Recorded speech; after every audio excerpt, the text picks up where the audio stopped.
All right, welcome in. McElroy and Cubelic in the morning. It is Friday. Time to get you set for the weekend. We have a lot to discuss, a lot to talk about. McElroy back in the house, which is great because now we talk real ball.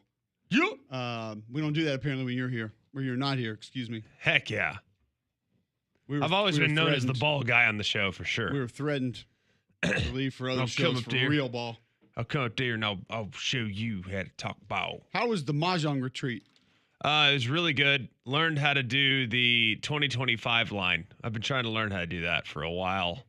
Actually got a lot of response to that. As in how? As in people like, dude, listen to that. Actually, I haven't told anybody, but I actually like Mahjong too. Like, well, you can tell people. I thought you meant your retreat you were on. Oh, no. Not a Mahjong retreat, but definitely had Mahjong been played, would have liked my chances to compete amongst the crew. You can try to deny it now. It's fine. But either way, we shared it with the listeners. One thing we also went through, we'll talk to Mark Blackburn today about the U.S. Open, which apparently playing a little tough, played a little bit difficult yesterday, and played difficult today. Talked to Josh Pate this morning. Get caught up on a little things, college football. We'll talk. Is he back from his? He's back. He is. Where did he go? St. Thomas, I believe. Nice. Yeah, said it was enjoyable. We'll talk to Jordan Teamu. Make up for yesterday. 9:20 this morning. We'll get set for the UFL Championship game, which is coming up this weekend. We have NBA Finals this weekend. Major League Baseball this weekend.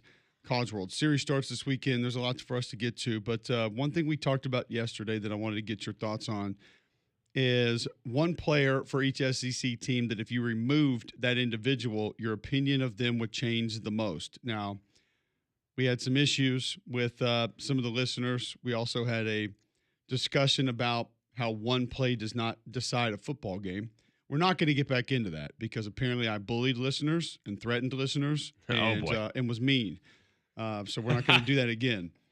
We don't want. You told people that one play doesn't impact a football game. Correct, or does not decide a football game, and then that became technicalities of verbiage that were used. So we're going to move on from that and just go to individuals on SEC teams that you think would shift your opinion the most. Now, some of this is going to depend on what you think of them now, how many wins you think they're going to be able to rack up now, and then how that would change the most. I had to come up with some sort of a barometer, and I said, the guys that you think would move the meter, maybe a loss or two in the win-loss column. And then that was thrown out to me that you can't say that one play doesn't decide a game and then one player makes a two-game difference. Can't have it both ways. So we had a lot going on. Love that. Gone. It was a lot. So sounds it's good like that you're back like, because I was accused of not talking real ball here on the show. So that doesn't sound like any real ball. No, all fake ball. And talking about how a play doesn't impact. Honestly, now that is a complex question, though. Like if we're really going to go down that list of does one play decide the game? Because I think that is a matter of interpretation. The game can be decided on one play, but one play does not decide the game. And you're heading down the right path of where it went. It went to hold on. It's like a very complex issue. The game was tied. The percentage of win for each team was this at that, and then it went this way, so that decided the game. To which, I'll be honest, I understand kind of part of that discussion point and where it's headed. Yeah. I just feel like the other 86 plays prior to that also played into game being decided. But either way, it was a fun conversation. It was a fun show. But yeah, we had some disagreements. I like ethical dilemmas like that where there's really no right answer, but it's actually highly debatable. I'll tell you where it started is Golden Domer. He sent me a DM and said, about right. He said, missed field goals cost Bobby Bowden 2 national championships. Now, that's a little before your time of being really dialed into college football, but I know about wide right. You know about wide right, to which I responded, well, one, there were more games to be played. So we don't just know that they're going to win those games. 2, were there opportunities to get closer for the field goal? Were there opportunities to score a touchdown instead of a field goal? All of those things I felt like played into it. So how did just the missed field goal cost him a national championship? Because, dude, of course. Good answer. Good answer. Good answer. No whammies. No whammies. Stop. But honestly, here's the other thing. Had the offense done their job and gotten the field goal kicker a little closer, and or had the offense gotten behind the defense and scored a touchdown, not leave it up to the field goal kicker, had the defense held them on that, third down in the middle of the second quarter, that wouldn't have led to an extending drive that required points, that scored points. So thus points were not required at the end of the game. Then it didn't really come down to a kick. It was decided on the kick that finalized the outcome, but that is not the ultimate determinant of what won or lost the game. Maybe that's where I went wrong, is decided being the term that I used when having that conversation. Maybe there's a different. What term did you use? I said no game is decided on a single play. Maybe I should have come up with a different. I think determined, because a game can be determined, but it cannot be decided necessarily. So either way, I think you and I are on the same 6 and 1 page. half dozen. Yeah, you and I are on the same page with it. But it was, like I said, it was a fun conversation, even though we did receive threats to leave for another show that talks real ball. I'm sure, because I've listened to a lot of other shows. Let me just tell you, there's a lot of real ball being talked about. Specifically with the one that was presented to us. So either way, who's your favorite college player? Let's go to some of these SEC teams. Who's the best Bama coach ever? Let's go. I want to go to. That's real ball. I want to go to some of these SEC teams with individual players, because we talked about Evan Stewart being injured at Oregon and what a difference that was going to make. Obviously, you're going to have a new quarterback this year in Dante Moore. You lost one of your top receivers, one of your top running backs from last year, both tackles. We think Isaiah World's going to be great at one tackle spot. You lost a couple guys on defense. And then we discussed sort of what that would do to your opinion of that football team. Now, quarterback going to be a big part of this and usually be the one. And we came up with a couple at the top that just maybe meant the most to their teams overall. But if you started with Alabama, is there one guy that you could take off that team that you feel like would change your opinion of what they will accomplish this year the most? Who would that be? Deontay Lawson. That's where we ended up. Parker Brailsford would be second. Sometimes we think too closely. Oh, gosh. I hate it. I don't like it either. I went Deontay Lawson because I thought you'd go Parker Brailsford. Brailsford was second for me. I went Lawson also. A lot of that having to do with depth. We've talked about what's going to be next. We don't really know just yet. Leadership, knowing the defense, communication, just all of it, and then being a playmaker. But, yeah, that's where we went. Ryan Williams was obviously in the discussion also. There are some ways to potentially circumvent that, but, I mean, Williams, a guy that's just different than everybody else. So he's great. He seems like he would be one towards the top of that list. All right, so no real surprises there. I do think at this point it's a little bit tougher to indicate, because I'll tell you some guys that probably have a pretty good argument for it would be like an LT Overton or Tim Keenan. Not the most talented player on the roster. It's not really about that, but knowing the depth at those positions is somewhat challenged compared to that of other positions. That's why I don't think, with all due respect, I don't think that Ryan Williams would be even close to the top of that conversation for me. Not because of his greatness. He's obviously fantastic. I think he's arguably pound for pound, maybe the best player on the team. But I think we have more wide receivers that we can count on if we were to lose Ryan Williams. You know what I mean?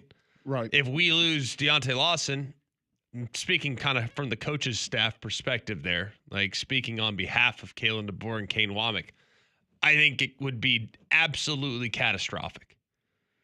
I think you see it the same way. Yeah, 100%.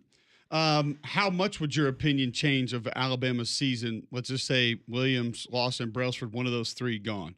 Are you looking at them as a 10-win to an 8-win, 10-win to a 9-win? I think the coaching staff is good enough from an XO standpoint to circumvent one loss, but it depends a little bit on what kind of depth is capable of stepping up. And I'm not sure we'll know that until the end of fall camp. We know right now. We didn't really get to Arkansas the other day. We didn't talk about that team. I think it's easy with Taylon Green. That's where I don't know anybody who wouldn't go Taylon Green, to be honest with you. I couldn't even tell you anything about their backup quarterback situation. KJ Jackson.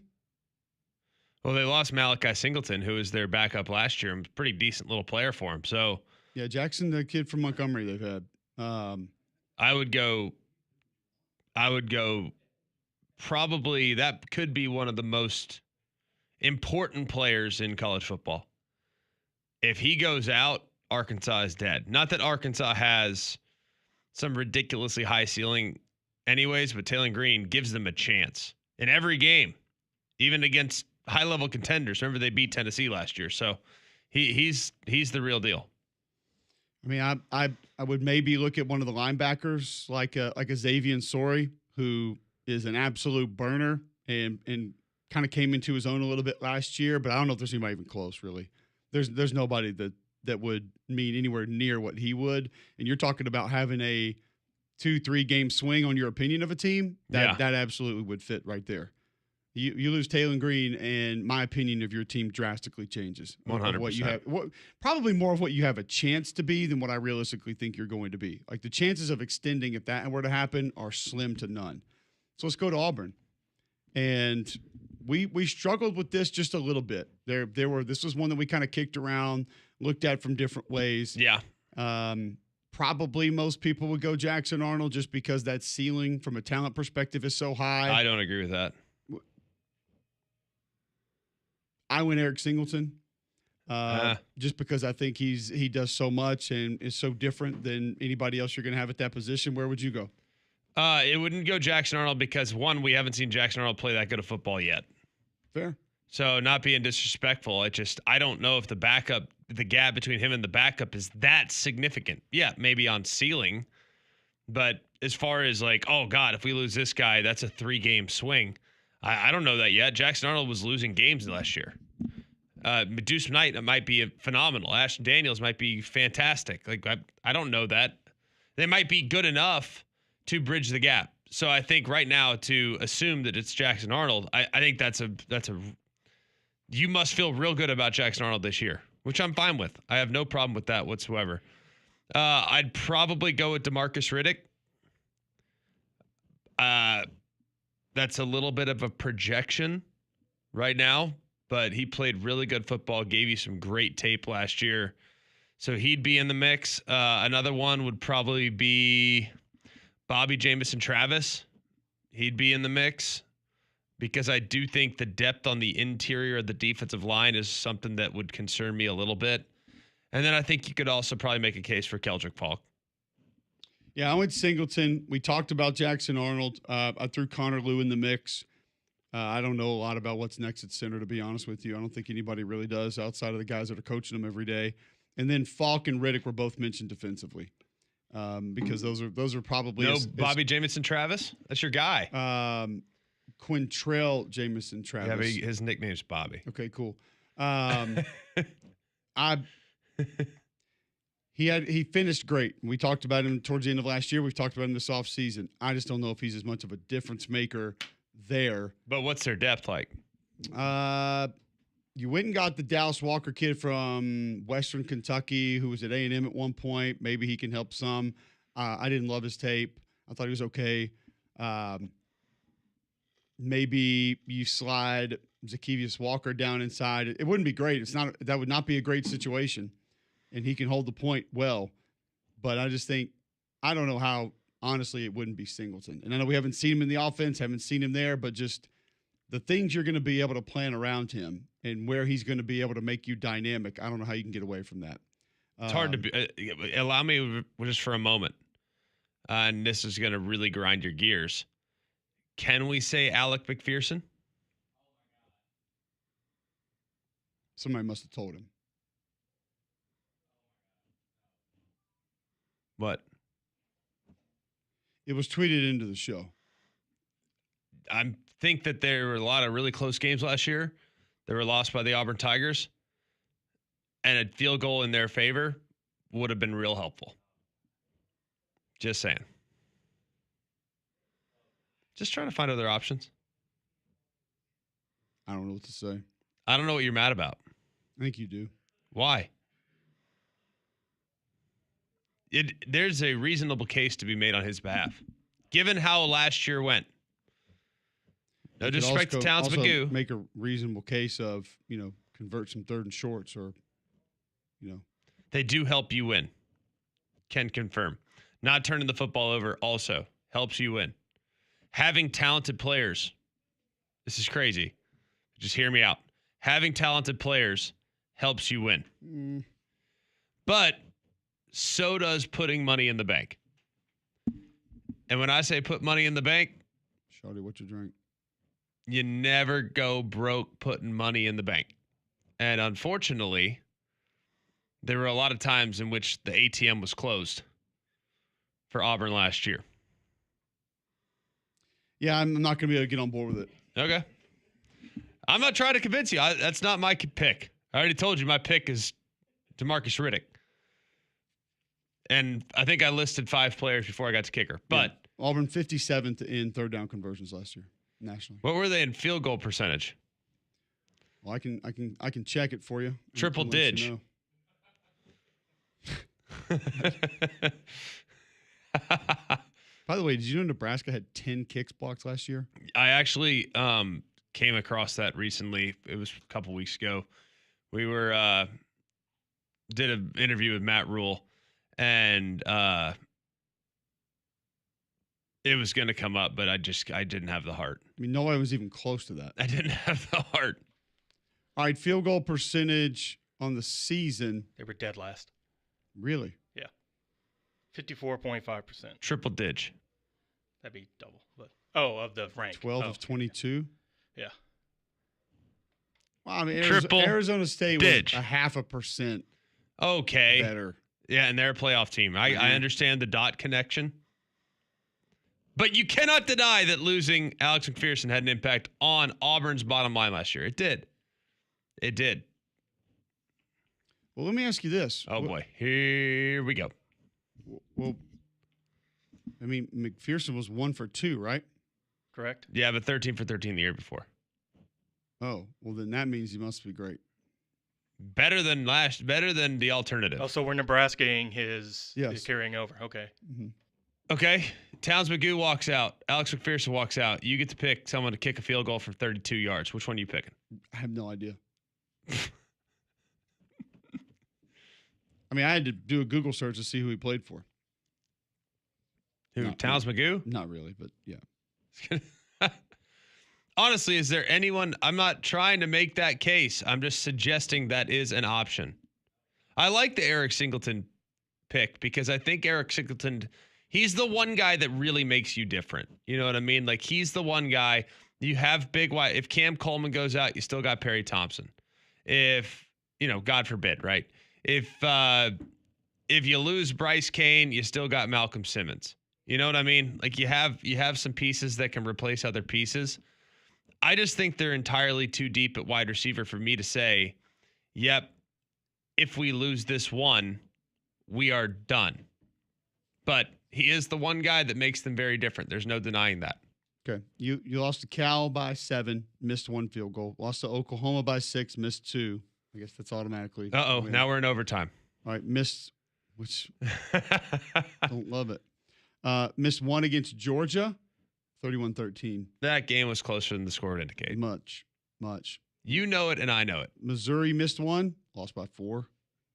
They would have lost by 1. Missed 1 against Kentucky and 1, so that's 1 that's out. Missed 2 against Vandy, lost by 10. And those were the only misses. Okay, but hear me out. They did miss 1 against Alabama, but it's 14-28. How many times did they start going for it because they knew they couldn't kick field goals? A lot. As they should have. The other thing I would, and I don't think it's a bad decision at all. I think maybe should have tried that a little earlier in the season, but it's beside the point. It's water under the bridge now. But think about how it feels to walk off the field as an offense that has at times struggled, an offense that clearly at times presses to the point where they make mistakes. Think about how it affects you mentally when the kicker walks out there and drains it, bails you out after your drive stalls. You know that has an impact on you. It does mentally, yeah. Emotionally. It does. Mentally, emotionally. Field position. Peyton Thorne had a tendency to occasionally press. Field position. I mean, field goal kicker is a little bit like a really, really good wedge game around the green. It's a bailout. Like, okay, yes, the intention is to hit the green in regulation. But you know what? I've short-sighted it, and now my guy just drained a 52-yarder. All is well in the world. Like, it's a nice defense. It's a really nice defense. Now, not football players, but still very, very important to have. All right, so we'll continue the conversation, move past Arkansas, move past kickers, and maybe it will be more kickers. Move past Auburn as well. When we get to Florida, Georgia, Kentucky, how many more kickers are the most important players on their teams? First, I'll tell you about train. Don't forget, weather unpredictable. Yesterday, saw a couple showers around the Birmingham metro area pop up quickly. That's why you need the reliability of a Train, voted America's most trusted HVAC brand right now. You can receive up to a 10-year warranty on parts and labor on select Train home comfort systems. Find out more at train.com. It's hard to stop a train. So we'll move to Georgia, Florida, LSU, Ole Miss, Missouri, Oklahoma. Most important player in Greg's opinion. After this, Mac and Cube in the morning.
All right, welcome back in. McElroy and Cubelic in the morning. 7:24 right here on Jox 94.5. We move along in most important players for SEC teams this year. Who makes the biggest difference as far as wins, losses? What player, if they were out, would you look at that team and say my opinion, would change the most as far as how many wins they can get this year. Maybe have as much as a game or two difference in how you view what they're capable of. Not predicting, as we were accused of the other day and tattled upon. So far, we have Deontay Lawson for Alabama, Alex McPherson for Auburn. No, we do not. Please do not categorize ourselves in with you on that one. When I'm not on the show, I really miss you guys. I'm glad you do because not many people here did there's yesterday. nothing that gets my day started better than gassing you up on something. I don't know what, but something. Every day. If we took DJ Lagway out of the equation. Are we on Florida now? Yeah, this one was a little bit difficult for us. We actually didn't spend a lot of time on it, but I did put thought into it because I was ready to go for every team. I think I know where you're going to go here, but which direction would you go with the Florida Gators? Gosh, it's a hard one. So you take DJ Lagway out. I think they got great depth at running back. That's not a concern. I think they're pretty good at wide receiver. The J. Michael Sturdivant kid's going to be a good player. I'd probably go Eugene Wilson, but they lost him last year, so I feel like I kind of get burned there in that situation. So I'll go Caleb Banks. Yeah, Caleb Banks for me, and the next is going to be Jake Slaughter. Really? But mainly because I have no idea what's next, and he's sort of been the guy there for a long time.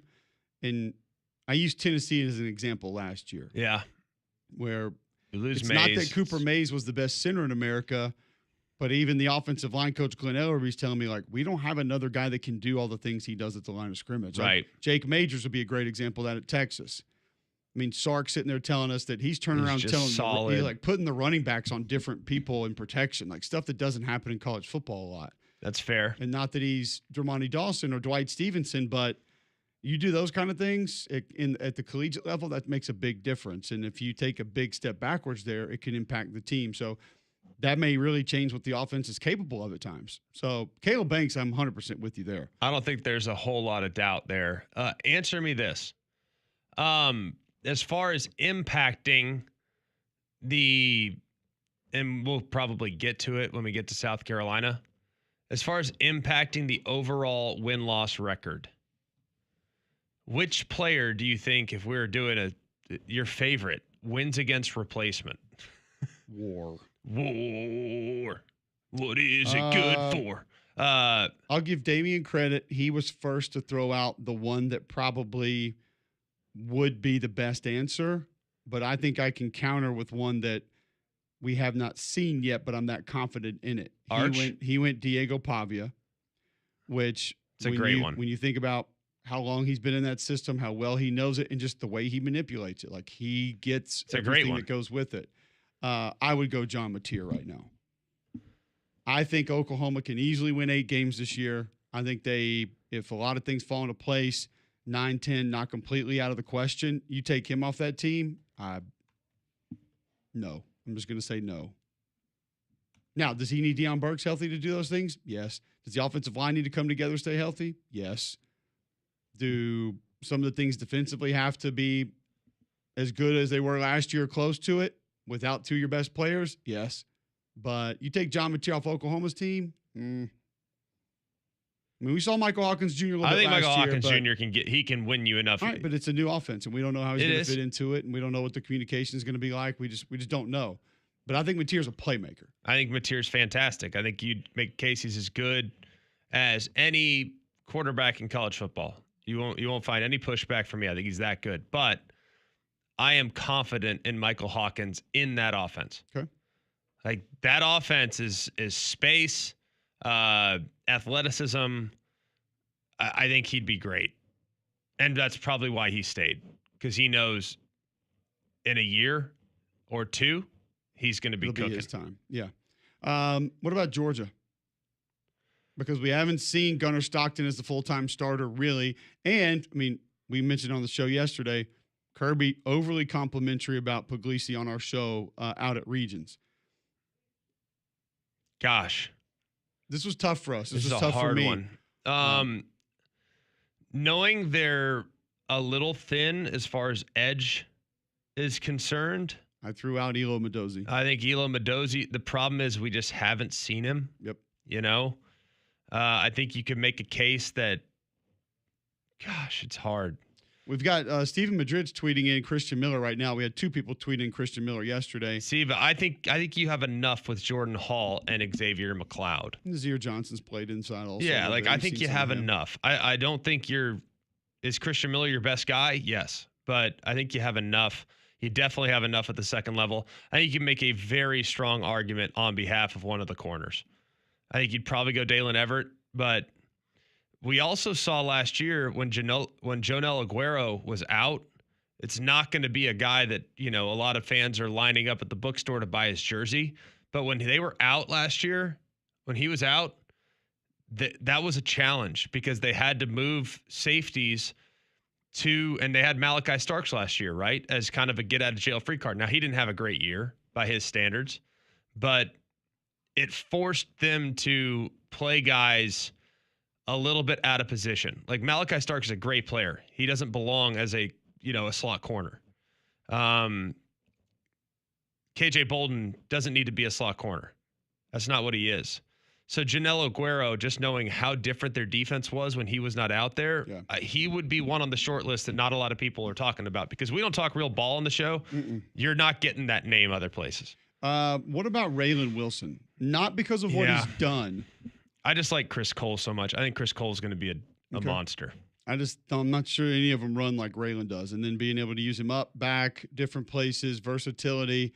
It's a stretch. KJ Bolden was one we threw out as a discussion point also there, maybe. Safety's a bit of a question mark. I mean, there's no doubt there's a reason why they went out and got 2 guys to play safety for him.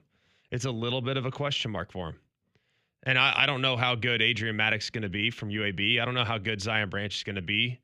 I thought he was actually decent last year at SC. And I think Ja'Cory Thomas is a fine player. So I think they're okay there. But yeah, KJ Bolden has a chance to be All-American. Is it sometimes good news for your team that there's not that guy? I mean, you want that guy to go take over games occasionally, but is it good for your team that, kind of like what we just did with Georgia, that we could say, well, maybe him, possibly him, could end up being him instead of just, they lose that guy, they're done. Well, and at least you got other guys that have a chance to taking over a game or making enough big plays to help you win a game instead of just, if that guy doesn't do it, they're probably not winning a lot of games. Fair enough. I'll give you one more. I think he's a good one. I mean, I think as far as one guy going out, like we talked about it a little bit about Bryce Young. Can I guess who you're going to throw out? Well, hang on one second. We talked about that mentality. Hey, we have the superhero, and if we put too much into the quarterback, the other muscles get atrophied. If all you do are curls, and let's just say your quarterback's your bicep, you're going to have big biceps. That's awesome. But if you never do legs, you'll look like a chicken. You also don't get calf heart attacks. Easy. That's a serious injury. It's not fun. It's honestly not worth joking about. It's a serious injury, and you guys need to have a heart in your calf. It's not blocked. Don't attack it. That's not fair. That's not fair. I hate all of you for that. If I may, Drew Bobo. We threw him out. We talked about him because we talked about how that offensive line, it didn't look great at times last year. However, you've seen Monroe Freeling play some. You've seen Drew Bobo play some, and then he had to come in and kind of held things together at times. But it was one that was thrown out. I threw out, just for a discussion point, Dylan Bell also, because he's gotten you out of a jam a lot of times. Lining him up in the slot, lining him up in the backfield. I know he's not the best player on the team, and I don't even know if I can convince myself that he would be a 1 or 2 game difference, but the importance of different things he's able to do, I do think should be discussed. I think that's fair. I think he's a really, really, really good football player. But with the return of Colby Young, with the additions of Noah Thomas, and hopefully an increased role for London Humphreys, I think you're okay at wide receiver. Are you okay with me telling the Memphis Touchdown Club Monday night a name that you need to know in the Southeastern Conference this year is going to be London Humphreys? No, I think it's a great pick. You got to use him first. That would be helpful. This will be an interesting one. This will be a fun one. LSU. Yeah, then you. Not Garrett Hang on. Nussmeier. I'm pulling That's up. an easy I'm one. pulling it up. Nuss is an easy one. We're not going to go there.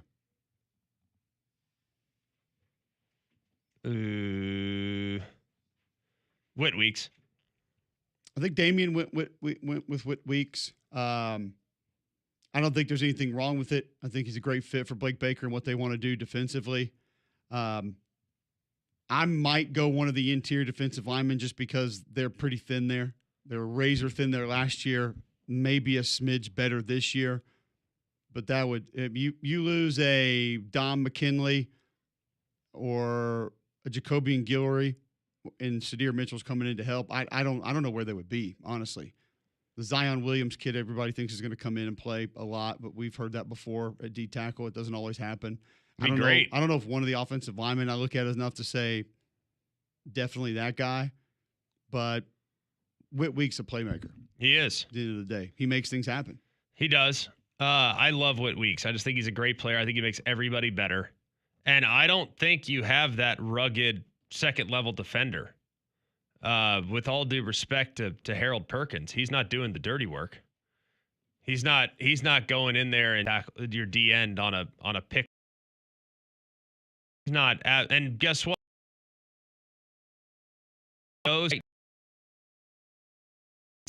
Now you're in his head. Him up inside out, right in the left ear, as hard. And that defensive end loop gets a pressure.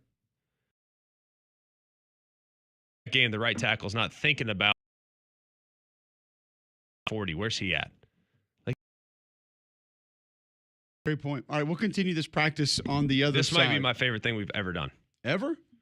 This is so fun. What about talking about Mahjong? Well, that's better. I mean, it's better than football, but Got it.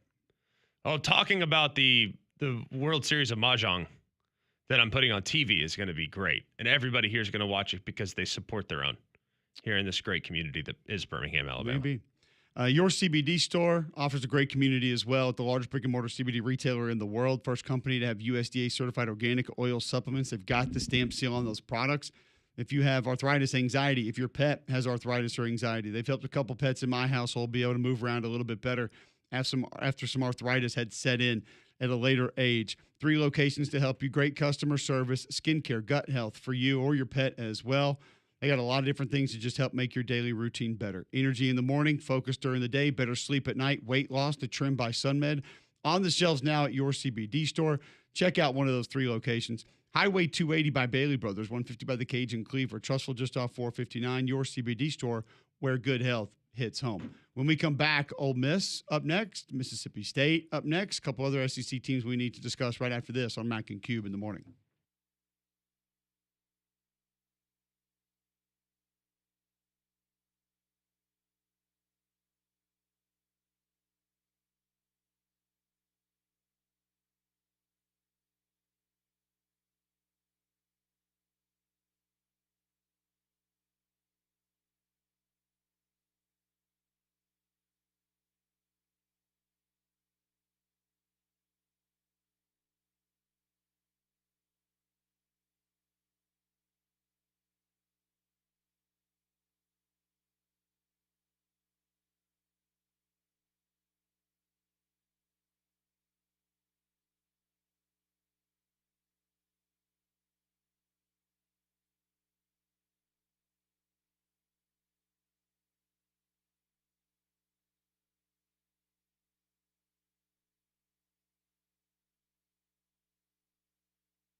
keeping the conversation moving on most impactful players in the SEC.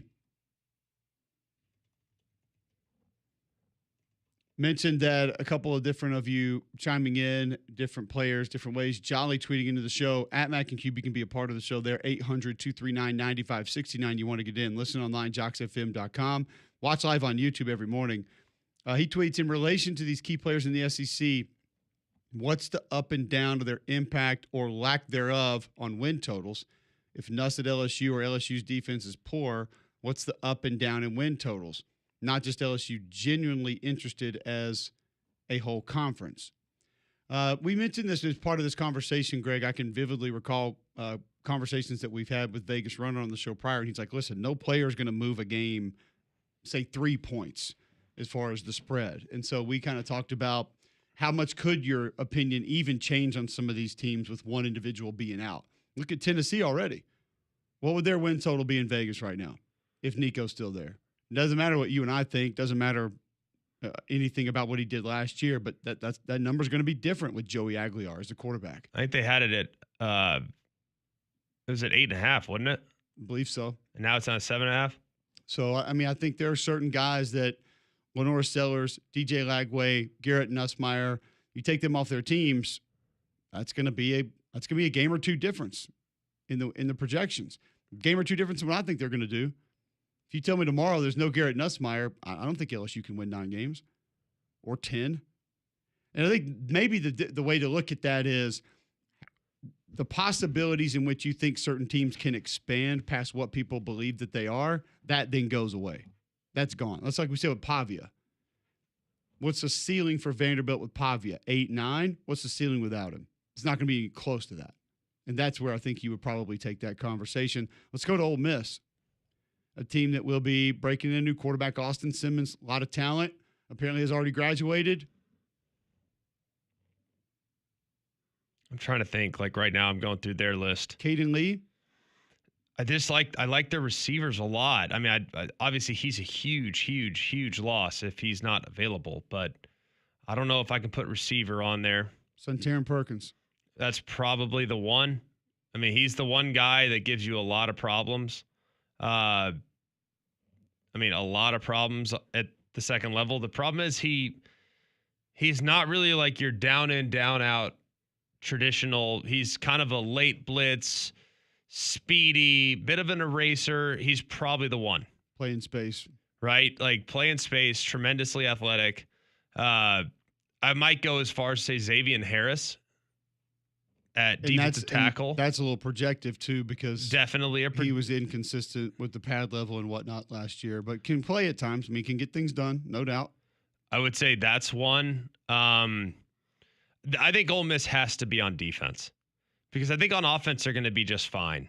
I'm just not concerned about it, and they might, hey, I hope their offensive line's better, but I don't know which one's better than the others right now. I mean, like, can you overcome Diego Pounds being out left tackle? I'm not sure. Probably. I know the answer to that, but my guess would probably be yes. But it'd probably be second level, TJ Daugherty and Suntaran Perkins. One of those two. Daugherty might deserve a conversation there also. If we went to Mississippi State, there's so many new faces, so many different faces. Do we have a guy? Good luck. You tell me. Well, I mean, it's Blake Shapen. Yeah, we had proof in the pudding with Blake Shapen last year. They do have Croman Hoke as a bit of an insurance policy. There's so much turnover. I think Red Hibbler, the transfer from NC State, is a good player. I like him, and comes from a program that is rugged and wants to play the right way. So I think he would probably be in a bit of a. I think he'd probably be in a bit of the conversation, but it's too hard to tell because there's too many new guys. Yeah, you would want someone who had done it there last year a little bit, and Davin Booth at running back maybe. The Aiden Williams kid at receiver from Ole Miss, there's high expectations there, but I don't know if you could make that argument with him just because he wasn't there, and there's so many other unknowns with that. So we'll move past Mississippi State and go to Missouri. Is there a guy with Missouri, you took him off their team, that's going to change your opinion of the win total that they're capable of this season. Kevin Coleman. He's a good player. He's a really good player. I think that's probably one of the best. Probably one of the best transfers maybe in the entire SEC. Damon Wilson would be another one, another great transfer. Yeah, you're projecting a little bit. Definitely projecting what he's done. I mean, Zion Young helped a lot last year. He was solid, but I might just from a tone setting capability and the way that he plays, I would throw Marvin Burks up there at safety. I mean, he comes down and lays it on you. I mean, he is not afraid to come up and put his body on the line and make a hit. I think he helps that defense's attitude a little bit, and he makes some plays. He's one that I would have a discussion about. And then kind of along the same lines, I know he's not going to be a 70-catch guy, but Brett Norfleet at tight end, solid. I think he does a lot just for your mentality, for who you are, and they're going to run outside zone a lot, so he's going to be right there on the edge. He's got to get that thing reached. He's going to have combo blocks that need to be moved at times. He helps a lot of things go. I think he helps one of the better tight end rooms in the league. So he might be one out there. Caden Green, pretty important too, with Connor Tollison. But because it is so zone heavy, I do think you can kind of plug and play at times if you have some experience and some time to rep it. But Missouri's a tough one. I don't know if there's just one guy you point to and say, yes, definitively, if you took him off that team, I think they can get to 9. Then I would think they probably get to 7. Ahmad Hardy. Well, I think he's great, and I think he can be great in this scheme, in this system. He's run outside zone before. But, I mean, Prabula, do we throw him in there? Too early. Just because we're going to Sam Horn next? The baseball player? You talk about, we don't know a ton about him. You talk about not knowing about much after quarterbacks. Do we know a lot about Prabula? No. I like him a lot, by the way. I think he's got a nice skill set, real athletic, gamer, but I don't know for sure. I think it's a good offense to play in. I think it's a helpful offense for the quarterback. Like I like the possibility, but I just don't know. I really don't know. All right, let's continue this practice. We have a couple other teams that we haven't gotten to yet that we will get to. Mark Blackburn coming up next hour, talk U.S. Open with us. So we'll do that. But first, Greg, tell our listeners about Bromberg's. Bromberg's is great. It's a place I've been going for a long time, man. It's just first-class service, first-class people, and the best selection around. And you go, and I know nothing about jewelry. I'm not going to try to pretend I do. So I really lean hard on the people that are going to help point me in the right direction when buying something special for my wife or for the people I love and care about. I've struggled with it.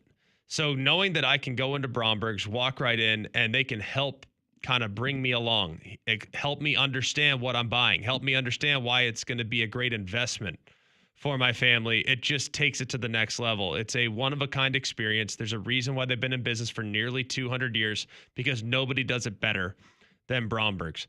Go and check out the gold, silver, platinum. They have all that. They have beautiful luxury watches. They have the rare diamonds that you won't find anywhere else that are of the highest quality. And then you also have great wedding gifts in there as well. It's wedding season. Going to a wedding this weekend. Can't wait for it. They're registered at Bromberg's. We're buying stuff for them at Bromberg's because they have such great options that I know that the bride and groom will absolutely love. So go and check out Bromberg's in Mountain Brook Village and at the Summit. All right, when we come back, a few other teams we haven't gotten to yet inside the SEC: Oklahoma, Tennessee, Texas, A&M. We'll get to those right after this on Mac and Cube in the morning.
7:54, Friday, June 13th. McElroy and Cubelic in the morning, continuing our look at different SEC teams and what players are going to make the biggest difference for them. Who might make the biggest difference if you remove the player from that team? I went John Mateer earlier with Oklahoma. Is there a different direction you could even imagine going? No, that's an easy one.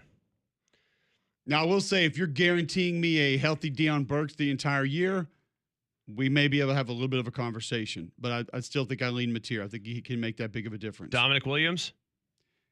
They're deep there, so I don't think you would still have Jaden Jackson, Grayson Halton, David Stone. I think you'll be okay, even though I think he's great. But I think you'll be all right there. I would maybe offer Jaden Ott.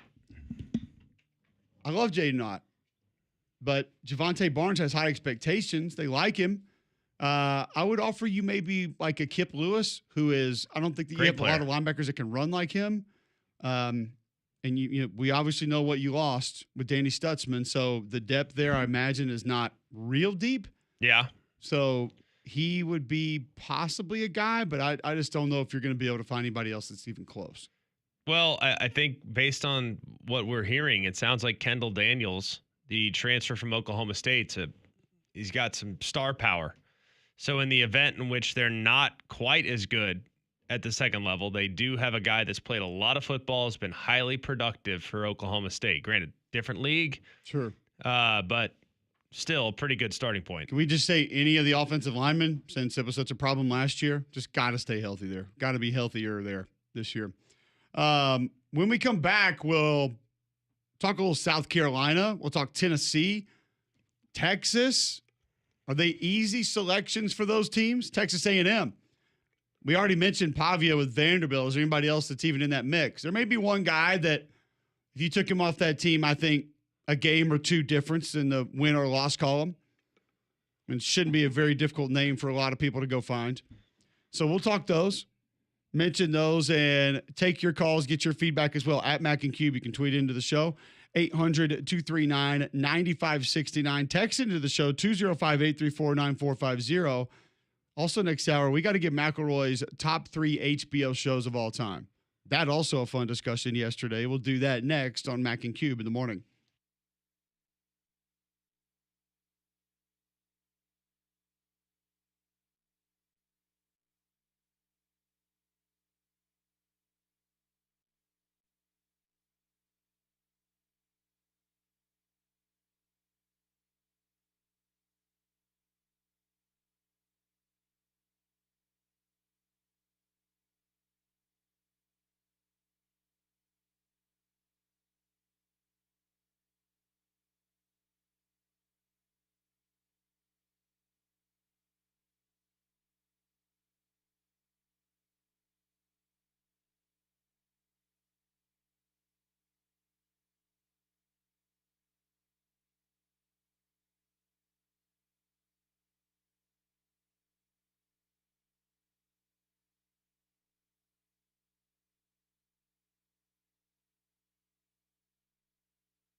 All right, welcome back in hour number 2. We'll continue this practice, then roll into some of the harder hitting topics of the day, like A-list or not, gas station food potentially, and Greg's top 3 HBO shows. That was a fun conversation yesterday, though. Top 3 all time? Correct. Love it. Well, if it were current, that'd be tough. I could give you number 1. I wouldn't even know where to go. I have not taken a peek at another show outside of The Last of Us on HBO that's currently airing. So, all right. Yeah, we'll get to that in a little bit. Love it. We went through Oklahoma. You want to be a part of this conversation. What individual player on an SEC team would affect their wins or losses the most if they were removed? 800-239-9569. You can tweet into the show at Mac and Cube. Always be a part of it there. Also, listen, you can check out the show online, joxfm.com. The app is in your app store, iPhone, Android. You can download that for free. Watch the show live on YouTube every day. The app will take you right to YouTube. The app will give you the podcast. The app is where you can go listen live as well. And tell that home smart speaker to enable the Jox skill. Bill Smith Buick GMC is the GMC Dealer of the Year, the national champs of GMC dealers. They've won so many national championships. They've won 8 overall, and the deals just continue to get better every single month. Like a 2025 GMC Sierra 1500 Denali Ultimate, $86,790 is the list price. You can take $15,000 off the sticker and get it for just under $72,000. $71,790 will get you there. It is absolutely off the charts, the deals that you can get right now. It's such a great time to get up there and take advantage of these savings, because those 26s will be rolling in here in a couple months. So they are very, very incentivized to make deals right now. Highly recommend going up there. There's a reason why they sell more GMCs than anyone in the entire Southeast last year, and there's a reason why they're number 1 in Alabama as far as size, the discounts, and the best service. You also have the Used Car Supercenter, so go and take a peek at that as well. Find a deal for you, regardless of what your budget is. Take a short drive up to Coleman. You'll be glad you did. You can also shop online, have it delivered right to your driveway at BillSmithBuickGMC.com. All right, so let's roll into the South Carolina Gamecocks. It's Lenore Sellers, not really even going to be debatable there. Some people might throw Dylan Stewart in, but I don't think that's even close to Lenore Sellers. So we'll go after Sellers. Maybe do we need to go after Dylan Stewart as well? As far as guys that would change our opinion of what this team's going to be the most, I don't think there's anybody close to those two individually. But then after that, who would be next up for South Carolina that you look at and say, you take them off that team, I'm going to have a different opinion of what they actually can be this season. I think Lenore Sellers, you give a case, you take him off the team, it's the biggest loss for anyone in the entire Southeastern Conference. Maybe in the nation, honestly. I mean, I don't know if you can find a guy that accounts for more by himself than Lenore Sellers. And I'm sure there's going to be a guy on defense that steps up that's great, that maybe we're not talking about right now. I certainly hope that's the case. Maybe it's Brand Cisse or Is Klubnik close? I think Klubnik's real close, but I think they're probably a little better at backup quarterback. We mentioned Pavia earlier would be one. He'd be in the mix. I mean, I really don't know if there would be another one that would be as significant as the loss that you would experience if Lenore Sellers was out. I mean, just think about last year. Can I throw one out that's going to be misconstrued because you and I had a conversation about him in the break? Sure. Arch Manning. Not because I think Arch Manning is flawless, but do we think Trey Owens is coming in and being close to what he has at least shown he's capable of? Arch Manning? No. I mean, I think he's a massive, massive piece of Texas's success this year, and I think he's going to be great. I do think it's funny how we're currently in, a world, a media environment where if you at all question Arch Manning being a Heisman contender and or All-American candidate, it's like people are like absolutely ripping you to shreds. Like there was a moment ago on Get Up where Brian Kelly said he would take the guy that played in the SEC last year over the unknown in Arch Manning. Guess what? So would I. Like that to me. So you're saying you're taking Peyton Thorne over Arch Manning? No. I'm saying I'm taking Garrett Nussmeier over Arch Manning. Oh, you just said the guy that played in the SEC. Sorry. I mean, right now, I know maybe that conversation changes when we watch Arch Manning start 4 games.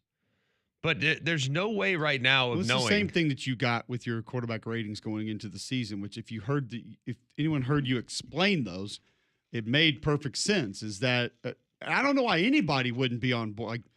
Like, here's why this doesn't work. Who was saying going into last year that they would take Jeremiah Smith over give me a receiver? Give me one. Who the best receiver was in college football going into just saying, Emeka Egbuka. Who was saying that they wanted Jeremiah Smith over him going into the season? Nobody. Not a single person. Now, that worked out that way, but you don't know for sure. Who said, I'll take Jeremiah Smith over Tetior McMillan? Not a single person out there. Who said, I'll take offensively Jeremiah Smith over Travis Hunter? Nobody, because you just don't know. But if someone would have said that before the season, we would have told them that their head was off their body. But here's the other thing. They have lost their mind. But there's also a strong contingent of Oklahoma fans last year. I'm not picking on Oklahoma. I'm just citing them as an example. How many people last year thought that Oklahoma was actually going to get an upgrade in Jackson Arnold over Dylan Gabriel? And don't sit there and try to pretend like you weren't. There was a faction of that fan base and a faction of college football analysts that thought Oklahoma's quarterback situation was actually going to improve year over year. He's more talented. Gatorade Player of the Year. It's 5-star. I mean, it's absurd. It was a given. It's absolutely absurd. Now, there are some examples, a la Caleb Williams, where he's just ready to roll as a freshman, and he's that good. But those are rare. Like, those are very, very, very rare. I think that it doesn't mean that Arch won't be that guy. He's older than Caleb. But I also watched Arch last year play against Georgia, and it looked like at that time, and granted did so against Quinn Ewers as well, it looked like Georgia had 13 defenders on the field. I mean, he took a bad sack, put the ball on the ground. Like, it wasn't great. So there are questions there that are fair to be asked. It doesn't mean that they're going to not be answered, but the questions are allowed to be asked. And it's like, right now, if you are at all wondering, and if you're not putting Arch Manning in the top 2 or 3 quarterbacks in college football going into the year, it's like you're getting ridiculed. What are we doing? I think it's fair when it's described the way that you do, that you can question it. And it doesn't mean that you're questioning it, all of it, or ruling out the fact that he'll be great. It's just you can have a little bit of pause with that because we haven't seen a lot of him. And Greg, not only Georgia, go to the ULM game last year, he made questionable throws. There were multiple that had a chance to be intercepted and were not. So I vividly remember talking to Sark about those throws for the Mississippi State game in which we had it. Yep. So it's totally fair to at least have the conversation. I know a lot of people don't want to have it, but it is fair. Of course it's fair. I'm just amazed that people are shutting it down so quickly. It's 100% possible that Arch Manning is not a Heisman contender. That is absolutely possible. I want to ask you about another one, and it's intriguing because at season's end. Right now he is, obviously. He doesn't do as much physically, maybe, but where would you put Drew Aller in that mix? As far as like how good is he? Biggest impact of, because we talked about Sellers, Pavia, Klubnik, guys that are going to make that if you remove them, there's nobody else that's important as those guys are. I'm trying to come up with somebody else that might be there. He'd be in the mix for sure as far as short list, especially with Pribula no longer there. But you don't have a Tyler Warren to lean on. You're not as deep at running back, so it almost feels like he becomes a little bit more important. I mean, it almost has to be quarterback, though, right? Like that may be the interesting conversation is outside of quarterbacks, who is the player in college football that if you took them off their team, it impacts their team the most? The first name that comes to mind is Dylan Stewart, and everything that we've said about him is fair. You're not going to have TJ Sanders, Tonka Hemingway, and those guys inside. You're not going to have Kyle Kennard opposite him, which may make him more important. Yeah, this year because he's probably not going to get as many clean rushes. He's going to see more doubles, more triples. He's going to see more chips. He's going to see more tight ends to his side. They're going to slide the protection his way. He'll probably get some cracks and whatnot. But imagine you take him off that defense now with all those other guys gone. Right. And with Imawari and other guys gone in the back end as well. So I think that he may even becomes more important than last year because you've got all that other prowess up front that's gone. He's just the first one that comes to my mind. I'm fine with that. I have no issue with that whatsoever. And I do think that he is that good and that impactful that he completely alters how you try to attack that group. And it forces you as a coach to become more conservative just with his presence on the field. And when he's off the field, you know, all right, I have a chance to drop back and throw it downfield now. So I do think that he would enter the conversation as one of the most important, but it's also not.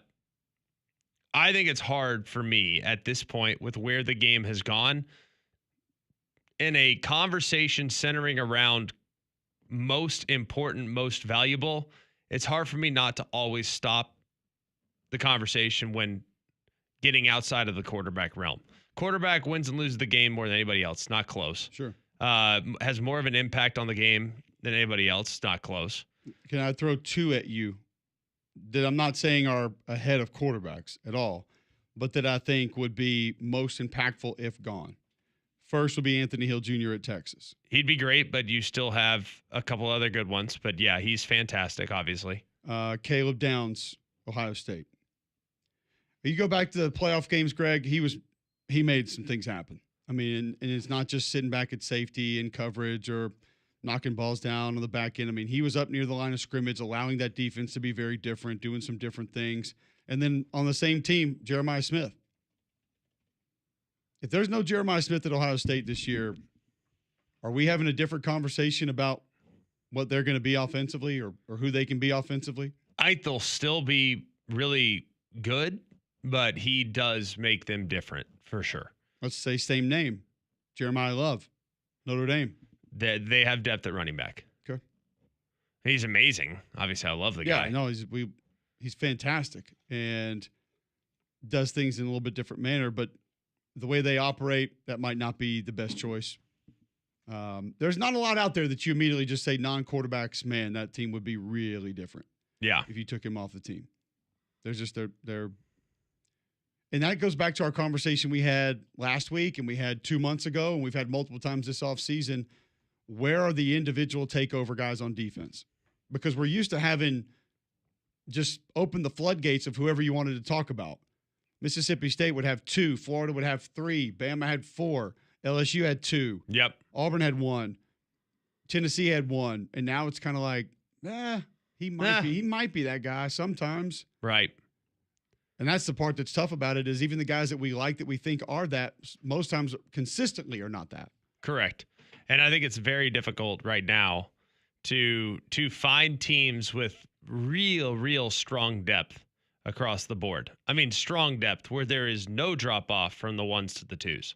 That's what I loved about your Quintrell Jameson pick at Auburn is when you get a guy, because it's not going to be your Quinnen Williams or your Booger McFarland at D tackle, but if you have a guy that can consistently hold the point well, you and I both know the next guy in outside of Tennessee last year probably can't do that very well. No. You just don't have the next guy. Georgia had a couple that could come in and be okay, but they were banged up. Yeah, most teams don't have the next guy inside on defense that can come in and do what the first guy's doing. It's very different now as opposed to a couple of years ago when teams could just load up and have multiple guys inside that could solve those problems. Yeah, that's why the most important thing right now is staying healthy. More than anything else is staying healthy. Because you're going to get young in a hurry and you might have a pretty significant drop-off in a hurry if and when things start to go a little sideways for you. You get the floor of your depth really quick nowadays compared to the other days. But if you need new flooring in your home, who should you call? That would be Shinar Flooring. Fu has built his company on a foundation of trust and integrity. And right now, they are proud to be the only dealer with over 40,000 square feet of CoreTech flooring in our area. You can get $5 off per box on that CoreTech flooring when you order it from Shinar Flooring. This is that 100% waterproof, pet-proof, and durable. And then more savings can be had when you're maybe aren't buying the Core-Tech, you look in a different direction. Might want to upgrade that carpet in your living room. Well, the sky's the limit of what you can save. You can get 15% off flooring now through July 2nd, and the savings start at $150 and only go up from there. You can also get 12 months financing with approved credit, and you can see it all online with Shannara Flooring at fooandyou.com. All right, we'll continue the conversation around different SEC teams, most important players, who would mean the most if they lost them. Tennessee, Texas, Texas A&M. Still up next after this on Mac and Cube in the morning.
Welcome back in. McElroy and Cubelic in the morning, 8:19.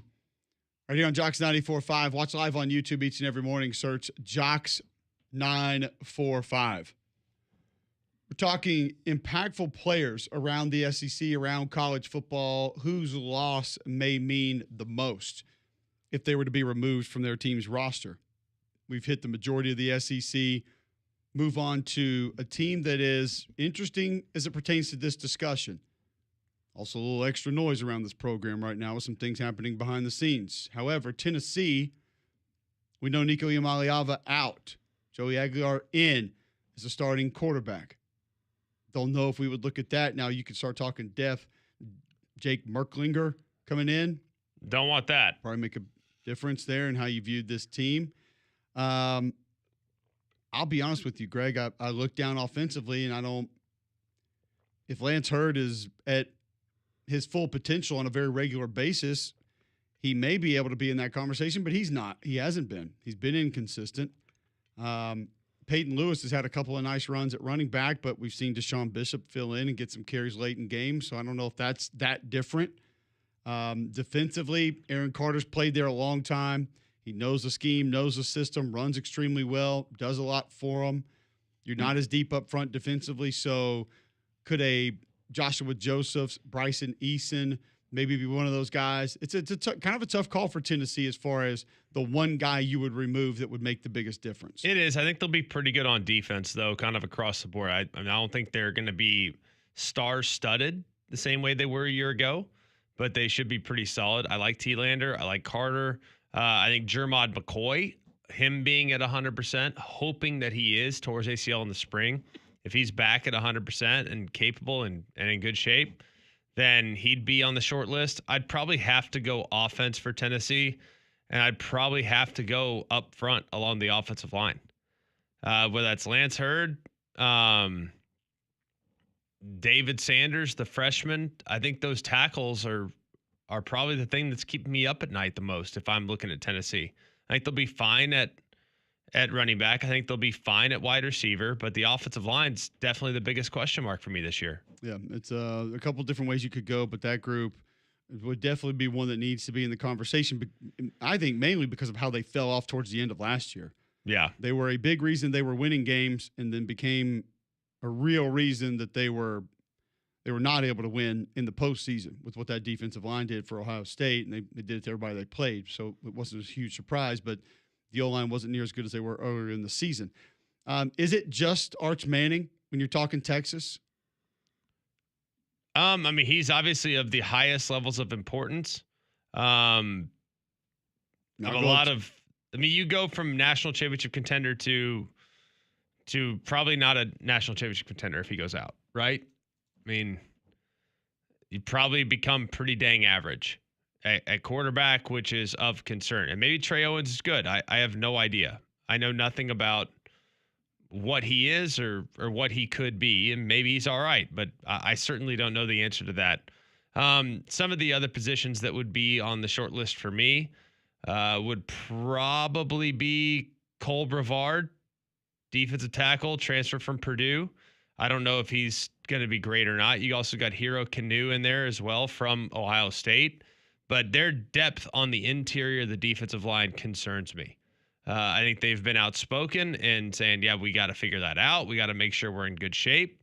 So I think losing any, and I really don't care, nameless, faceless players at defensive tackle, knowing the turnover they've had there the last couple of years, that'd probably be the position group that could derail their hopes the quickest. Okay. All right, let's move over from Texas. The only other one I'd give you is the one that I gave you a little bit earlier, and that would be Anthony Hill Jr. I think he is just that important to – he's an eraser. Hearing what Sark said about how he can be an expletive, but yet our defense needs that last year, kind of brought that edge a little bit more often. And then how they utilize him in pressure situations, line him up at some different spots. And as you said, an eraser inside and an eraser sideline to sideline. It makes him very important. And I don't really know what to expect from tight end as much for Texas. You know, you're getting some transfers in to maybe help there. Some guys that were there last year but didn't have a heavy role. So offensively, there are guys that are gone, but I just don't know if you can look at them the same way. And the offensive line's very different. So I don't know if there's one guy you would lean on there to say, man, if they lose him, that's going to make a massive difference. Yeah. They lost all your running backs before the season last year, and they were okay. He ended up being able to be fine with that and make it work. I do think Colin Simmons is great. I think Ethan Burke is going to be a guy that's good to have back. I think Trey Moore's awesome, but you have multiple guys with a lot of experience off the edge. So is one of them that important? I don't really know. I mean, there's no one that scares you as much as the two speed guys, but Burke is a guy that is probably criminally underrated. Yeah, just just hard hat, solid. Utility guy, dirty work guy that just sets off fire alarms. He's the kind of player that he is. He's a good player. Bring his name up. I think their edge becomes human quickly if you lose Colin Simmons. there's not a lot of guys built like he is. No. I mean, you go from having the best edge presence in the country with the guys they have to having a really good edge. That's a big difference, though, but not one that I think is going to lead to 2 losses in the win-loss column. I want to wrap this up with Texas A&M. They might be the hardest one, by the way. It's going to be tough. There have been a couple other teams that were tough. Georgia was tough. Florida was tough. Some people would just lean Marcel Reed, but nah. I think you brought Jacob Zeno in for a reason. And plus, you're going to be able to run the ball. Yeah, and Zeno has experience, has played at a lot of places, a lot of snaps, so he would be somebody that you could sort of lean on there. And you have Owens and Moss and Amari Daniels back, really E.J. Smith back also, so it's hard to say running back because you have options. Yeah. I think they have arguably the best depth up front on the offensive line of any other team in the SEC with multiple tackles that have played, not just that are starting. But how many stars do they have? Well, that also makes a big difference in what you're going to be capable of. This may go down to one of those guys that hasn't played at this school before, and it's just a projection of how different he makes them when he's on the field as opposed to when he's not, and it would be Casey Concepcion. Yeah, it's a good one. But then again, you brought in Mario Craver. Terry Bussey's been there. Terry Bussey's already kind of that player. Yeah, you have some other options at least, so I don't know if you completely fall off the cliff. Mine's Cassius Howell. Okay. Defensive end, I think with what they lost up front defensively, Cassius Howell is a guy they brought in 2 years ago that was expected to be the guy. Like, he was a little under the radar because of the additions of Nick Scort and stuff like that. But now it's Cassius Howell's turn. He's a 5th-year senior, and I don't think TJ Searcy is going to be able to provide that steady presence on the edge. I don't even know if Cassius Howell will be able to, but I know that Cassius Howell is a guy that they have really high hopes for, and I think they're pretty optimistic about the spring he had and that spring parlaying that into an all-SEC type of season. If you get that out of the defensive end, knowing what was lost off last year's team, that's a pretty good place to start. Does Scooby Williams deserve at least part of the discussion here? Because he was better than a lot of people gave him credit for last year. Yeah, I mean, I think he's a good player. I don't know. I mean, Torian York's there too. Yeah. That's if they didn't have 2 or 3 there, I'd maybe feel a little different about it. But you're right. I mean, Scooby Williams had a great year. But no, with what you lost up front defensively and what Cassius Howell, his length, athleticism that he's shown, has the ability to be, it's a fair argument that he is that guy.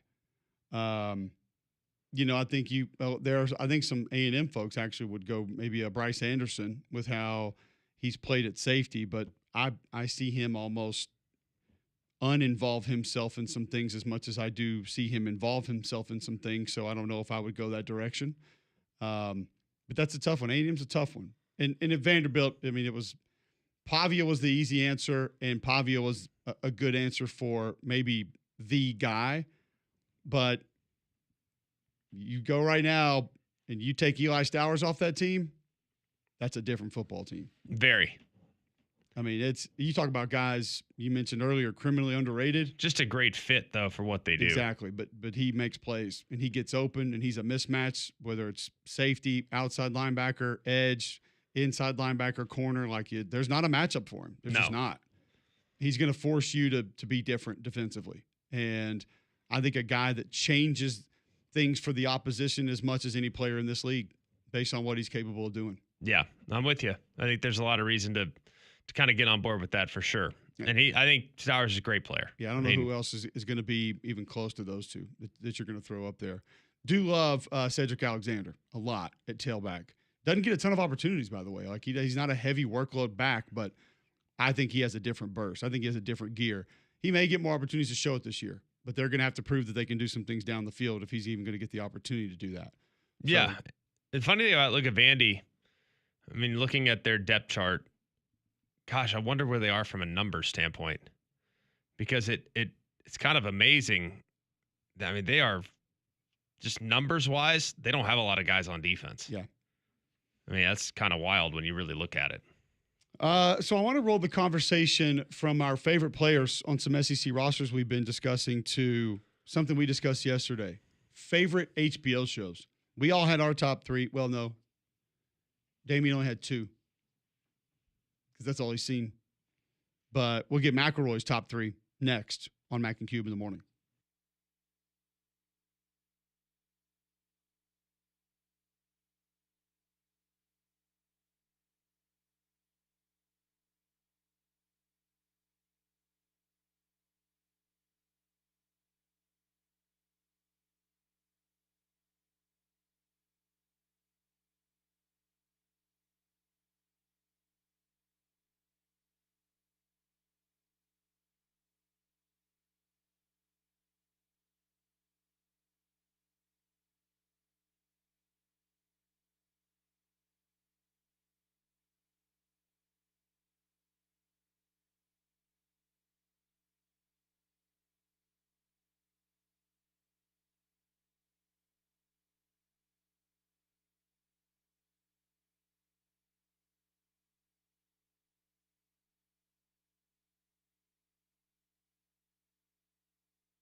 All right, welcome back in. McElroy and Cubelic in the morning.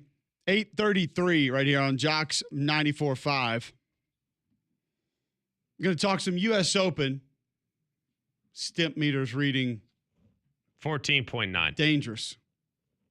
Rough's playing rough. There's wind. It takes courage to pull the club back in that setting. Ooh, does it ever?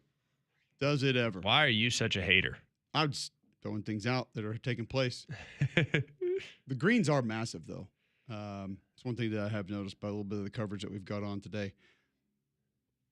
Anything else stick out from you from what we've seen in round 1 and a third almost of this year's U.S. Open? It's going to be a bloodbath.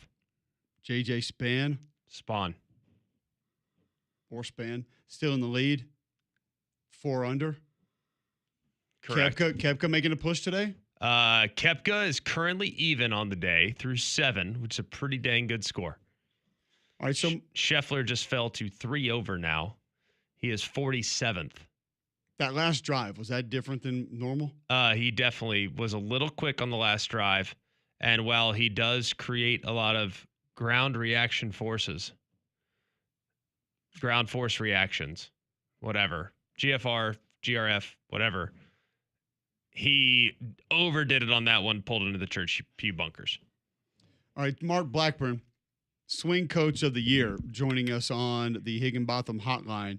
Has there been an aspect of this course so far, Mark, that has been very different than was anticipated by most of these guys after a little more than a day on the course? Yeah, they did a redesign here. Gil Hans came in after the last Open that was here, and the greens are considerably bigger. There's different pin locations, and they're treacherously quick. So I think guys have been a bit surprised. Yesterday, if you watched the coverage, you saw a lot of short putts missed. There's a lot of small breaks around the holes that you probably aren't aware of, and I think that's fooling a lot of guys. And then the rough is ridiculous. So the skill has almost been taken out of it if you miss a fairway, because you might get a good lie, or you could get a lie where you can barely see the ball, and then advancing it is, you're praying it actually gets out the rough. I think it's easy, Mark, to say fairways and greens, fairways and greens, fairways and greens, right? I mean, it's understandable. It's a U.S. Open. The rough is penal. This rough is on another level. It was cut on Monday at 4.5 inches. It's already up over 5 in some areas. By Sunday, they're not going to cut it. It's going to be around 5.5, which is just impossible. But looking at beyond fairways and greens, what do you think is the ultimate decider of this tournament this weekend? I think it's the up and down percentage. When Dustin won was like 75% for him, and the next closest was about 50 something. So the reality of it is you just cannot afford to miss many greens, and if you do, you better make sure you put it in a spot that's below the hole and you're chipping uphill. You cannot get the wrong side of these holes. You get downhill, there isn't grain. There's Poana in there, but there's some grain, and as soon as it gets going downhill, there's just no stopping it, and it just runs and runs and runs. And so that's why you saw lots of balls coming off. So it's more a question of, if you are going at a green or a pin, where do I need to put it so that the contour of the green doesn't move the ball away? We see that a lot at Augusta, but here it's magnified because the greens are just so huge, and they now have more pin locations, and they put in these balls and pins in these spots, which are just so hard to get the ball back to. So you have to be disciplined. The player who's willing to, okay, I'm going to hit it here to 25 feet, be aggressive to that target, so I have a putt it's longer, but it does have less break in it, and it mitigates a 3-putt. That's a big deal. How is that playing into the decision making with the drivers? We've seen a couple errant drives in just the coverage we've been watching this morning. Obviously, you discussed the rough, how treacherous it is. Are you seeing more guys maybe back down, or trying to say, no, we need to utilize that length and continue to go after it and be aggressive?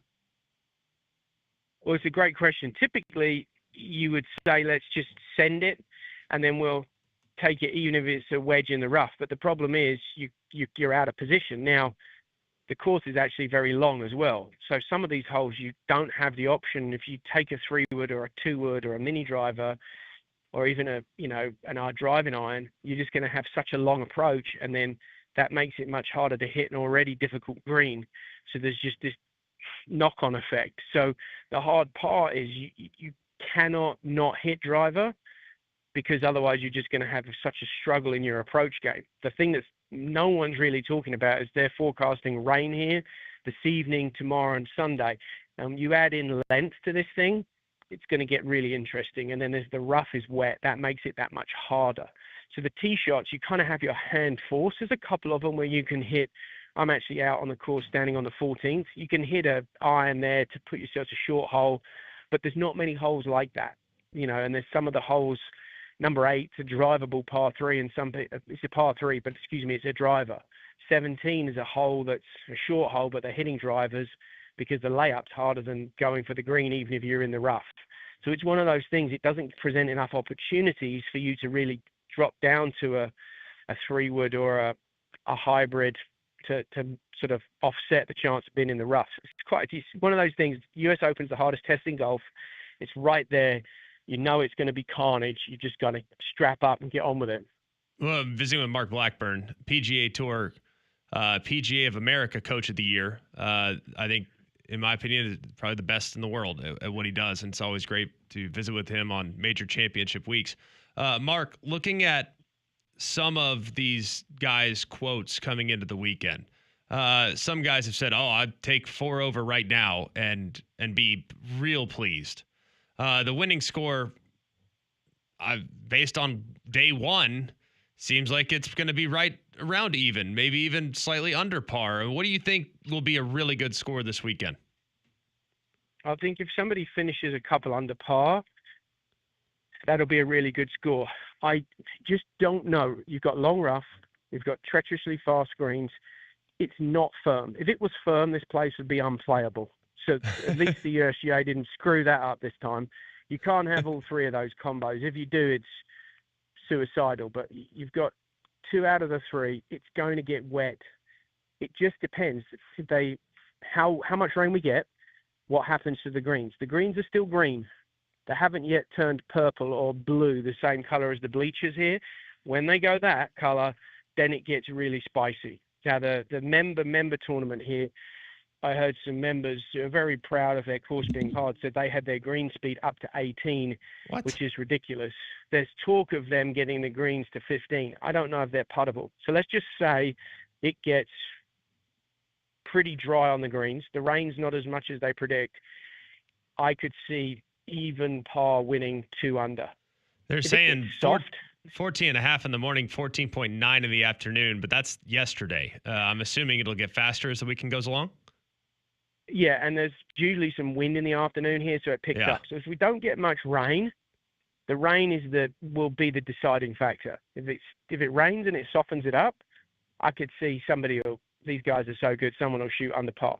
Yeah. However, if it gets firm, I think it will be extremely challenging, and even par would be an amazing score. So it really depends on how the course sort of develops. Augusta gets firmer and faster as the week goes on. If this does the same thing, it could get quite ridiculous by the weekend. I just feel so bad for these players that have to play such a perfectly manicured course, and all the complaints are borderline comical. But I digress. It's nice to see them struggle a little bit, like we all do on the golf course. Mark, how much of this, you talked about the U.S. Open being the toughest test in golf. I think it's universally considered that. I'm not sure anybody would ever push back to maybe the Open Championship if and when it blows 50 miles an hour, but that's a conversation for a different day. How much does the mental game of just maintaining the grit, maintaining the grind, taking it shot by shot, not allowing your emotions to get the best of you, not trying to overcompensate for a bad shot, just taking your medicine when you have to. How much in this tournament especially is the mental game the priority? Yeah, I would say this major championship over all of the others is a bit of a battle of attrition, and you really have to be resilient and stoic, and you can't react. You are going to get some horrific breaks. You're going to have some really challenging situations where a bogey is a phenomenal score, and it's just being able to rinse it, move on to the next one. And it's 72 holes of utter grind. And you'll probably get a run in there where you have it pretty good for a while. But there's a lot of times when you're just going to hold on for the ride and try and navigate it and understand that bogeys don't kill you, because birdies are such a rarity anyway. If you can just make a bogey, if you're in a bad spot, you're good. So the player who has the patience, the discipline is probably the biggest one, picking the right targets, not getting impatient. Yesterday, Rosie was struggling with the putter, gets to the last hole, tries to make a birdie, makes a double because he wasn't disciplined, went at a pin, got out of position. That's what you have to avoid in the US Open. And that's a US Open champion doing it. So again, it's really going to test your patience, your ability to be disciplined, and you just got to be resilient and rinse it. And that's one of the things that makes this tournament so hard to win. Mark, we appreciate the time. Great stuff. Have fun out there on the course today. We'll catch up soon. Appreciate it, guys. You'll have a great weekend, and happy Father's Day to you all. Same to you, Father's buddy. Day. Thanks, Mark. I feel like we need to give him a break there. He was on the move. I can't even imagine how hard it would be to be a coach for these guys in a week like this. Like just be anyone that's ever been around a professional athlete or I think a pro golfer is maybe even a step above. Like there's an inherent belief every single time you step back to do what it is you do, whether it's Steph Curry dropping back, shooting a three from the logo, whether it's, Bryson DeChambeau sitting up there on the tee box, prepared to hit a 335-yard drive. You believe you could pull it off. Like you're not in that position if you don't have the ultimate belief in oneself. If you don't believe in yourself, you got no shot. Right. What I think's amazing about this tournament in particular is you have to acknowledge in some situations, I can't do what this shot is requiring me to do. And imagine how difficult that is for guys that can go out on any one given day and shoot 62 on any course that we play, and we'd be happy to break 85, and they could shoot 62. They are 20 shots better than single-digit handicaps. And they have to concede defeat 8 times around. It's crazy. In this, and I don't know how they do it. I really don't. You have to be the ultimate grinder, and you have to kind of acknowledge that I'm human. And that's a weird thing, I think, for professional athletes to try to deal with. It has to be. You're used to dominating. You're used to sort of having your way to an extent. And then all of a sudden now your mindset has to change to just, can we kind of barely get through? Can we grind through and break even, be a little bit above even? It's just not where they're used to living. It's a different neighborhood for them. So you can imagine some of the frustrations. Like we know we can't pull off shots. No, like yeah, I know sure. sitting here, this putt that Victor Hovland has from 21 feet, I know I'm not making that. These guys expect to make it. And when they miss it and there's 7 feet left, the reaction that you get, they almost look dumbfounded. I think those guys with the right temperament have a lot of chances to succeed in this type of tournament. So I look at the guys like Brooks Koepka, he's a football player. And the guy's like, I'm going to do it. I don't care. I'm going to get it done. I believe in oneself. Like he's just a total meathead. And I respect the heck out of him for it. But a lot of these guys are not that way. I mean, doubt starts to creep in. And when they start doubting, they become real human. It's just weird to watch in a tournament like this. Exactly. All right. So we'll continue that conversation, keep you updated on scores from the U.S. Open happening now. But when we come back, we teased it a little bit earlier. Top 3 HBO shows all time. We gave you ours. Greg gives you his next on Mac and Cube in the morning.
Welcome back in. McElroy and Cubelic in the morning. Top 3 HBO shows. I want to have this conversation with Greg today. We had it yesterday. Is it an easy choice at 1 for you, Greg? If we went, and we had this practice yesterday because this week, the 19th anniversary, or it's been 19 years since the finale of The Sopranos aired. Now that you've had time to sort of marinate on that, are you okay with the way that ended? I have not seen The Sopranos. Got it. We'll take that one off the list for you, and we'll move on. It's on my short list, though. I really, really want to watch it. It's just, I know it's going to require. I have a hard time watching 20-minute shows now, let alone hour-long shows, 5 seasons. Like, I really need that commitment, and I just haven't had the chance. Well, and then the hard part too is like if you were to start it now, and you got going, right? You're going to hit the middle of it when football season gets here, and then you're not going to be able to watch any of it at all, no matter what. Exactly. So yeah, that's the only shot I might be during football season, but I don't like to watch shows on the plane. Right. Because you got to grind on tape. That's the way it goes. Well, that's a nice little refresh. Go back and watch games. So what immediately comes to mind for you? Game of Thrones is number 1. I was going to say, should we give you ours first, or no? Because I don't want it to influence you mine. Don't care what we think. I do, but I went Game of Thrones 1. What are you guys going with? Deadwood was number 1 for me. Deadwood's a great show. Great show. I went The Wire. Great show. The Even one though episode we found out I've tried yesterday to that get may or through. may not be on Showtime. We don't know. It's HBO. It's HBO. Not according to some of our listeners. It's HBO. Okay. I thought it was on Showtime, but that's fine. I believe you. No, it's HBO. I've tried to watch it 7 times and got through half an episode. Not because I don't want to watch it. It's just same thing as Sopranos. Like, I just got to make that commitment. I got to do it. I'll do it when the kids are gone and I'm an empty nester. And the show That's at that point will be right. 60 years old. I was there on Game. I was in that exact spot on Game of Thrones until like a year and a half ago. And then I finally got through like 2 episodes and I said, okay, I got to get going with this now. And it was hard to find the time. I had to just like randomly jam it in different ways, but 2:30 on the bike. I'll watch an episode real quick. It took a long time, but we got it done. Yeah, absolutely. There were some weird spots. So, Love that. All right. So Game of Thrones, number 1. Number 2 for you. Secession. Okay. That was mentioned by a lot of people yesterday. And that was definitely in a couple of top 3s. I didn't have it in my top 3, but nonetheless, great show. Number 3 for you would be? Sex and the City. No, I'm just kidding. I've never seen it. Have seen the movie. I will say that there were not many people that actually mentioned it yesterday. Not that it should be in our top 3s, but it's as far as popularity, it's got to make the short list. Like it is like. Well, John and I were talking. There was a Men's Health article that I pulled up when I was just kind of looking to see, all right, am I missing anything? And it was the top 49 HBO shows of all time, and it wasn't in there. Really? I'm like, it's kind of got to be in the top 49 shows of all time they've done. It's one of the most popular shows they've ever aired. Yeah, I mean, who doesn't align with big? Apparently Peloton. Look how. Definitely does. Honestly, I've seen the movie Sex and the City, the first one, not the second one. I found it entertaining. I will admit it was kind of funny. Okay. Curb Your Enthusiasm would be 3. Curb number 3. Yeah, I think I love Curb. Curb is one of those few shows where you can hop in at any point. There's a handful of shows like that. You don't have to watch the whole season. If you want to watch 3 or 4 episodes, you've never seen it before, 3 or 4 episodes, take 1 from season 1, 1 from season 6, 1 from season 3. It's like they're all entertaining, and that's, I think, I appreciate that about it at this phase of my life. Okay, so I had Deadwood, The Wire, and then Sopranos, Game of Thrones, flip a coin for number 3. Maybe because I've seen Game of Thrones more recently, I might lean it. Yeah. John, remind us of your top 3. Number 1 was Game of Thrones. Number 2 was Veep. And number 3 was The Defiant Ones. The what? The Defiant Ones. The 6, however many part documentary of Jimmy Iovine and Dr. Dre. I haven't seen it either. So The Last Dance, but the hip hop version. Who was the one that took everything personally? Suge. Probably should. Yeah. Okay. I haven't seen it. So Acting like Antonio Brown, apparently. All right. Is Damien's girls Sex and the City, No, it was and Wire. It was The Wire and Game of Thrones. The 2 shows he's Yeah, watched the Yeah. of two. HBO. I'll give you another one that's photo finished towards the end, Silicon Valley. Those first few seasons of Silicon Valley was Wasn't really good. Pretty entertaining, no doubt. All right, more on the other side with Josh Pate talking college football next on Mac and Cube in the morning.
All right, welcome back in. McElroy and Cubelic in the morning, hour number 3 underway. Friday, June 13th.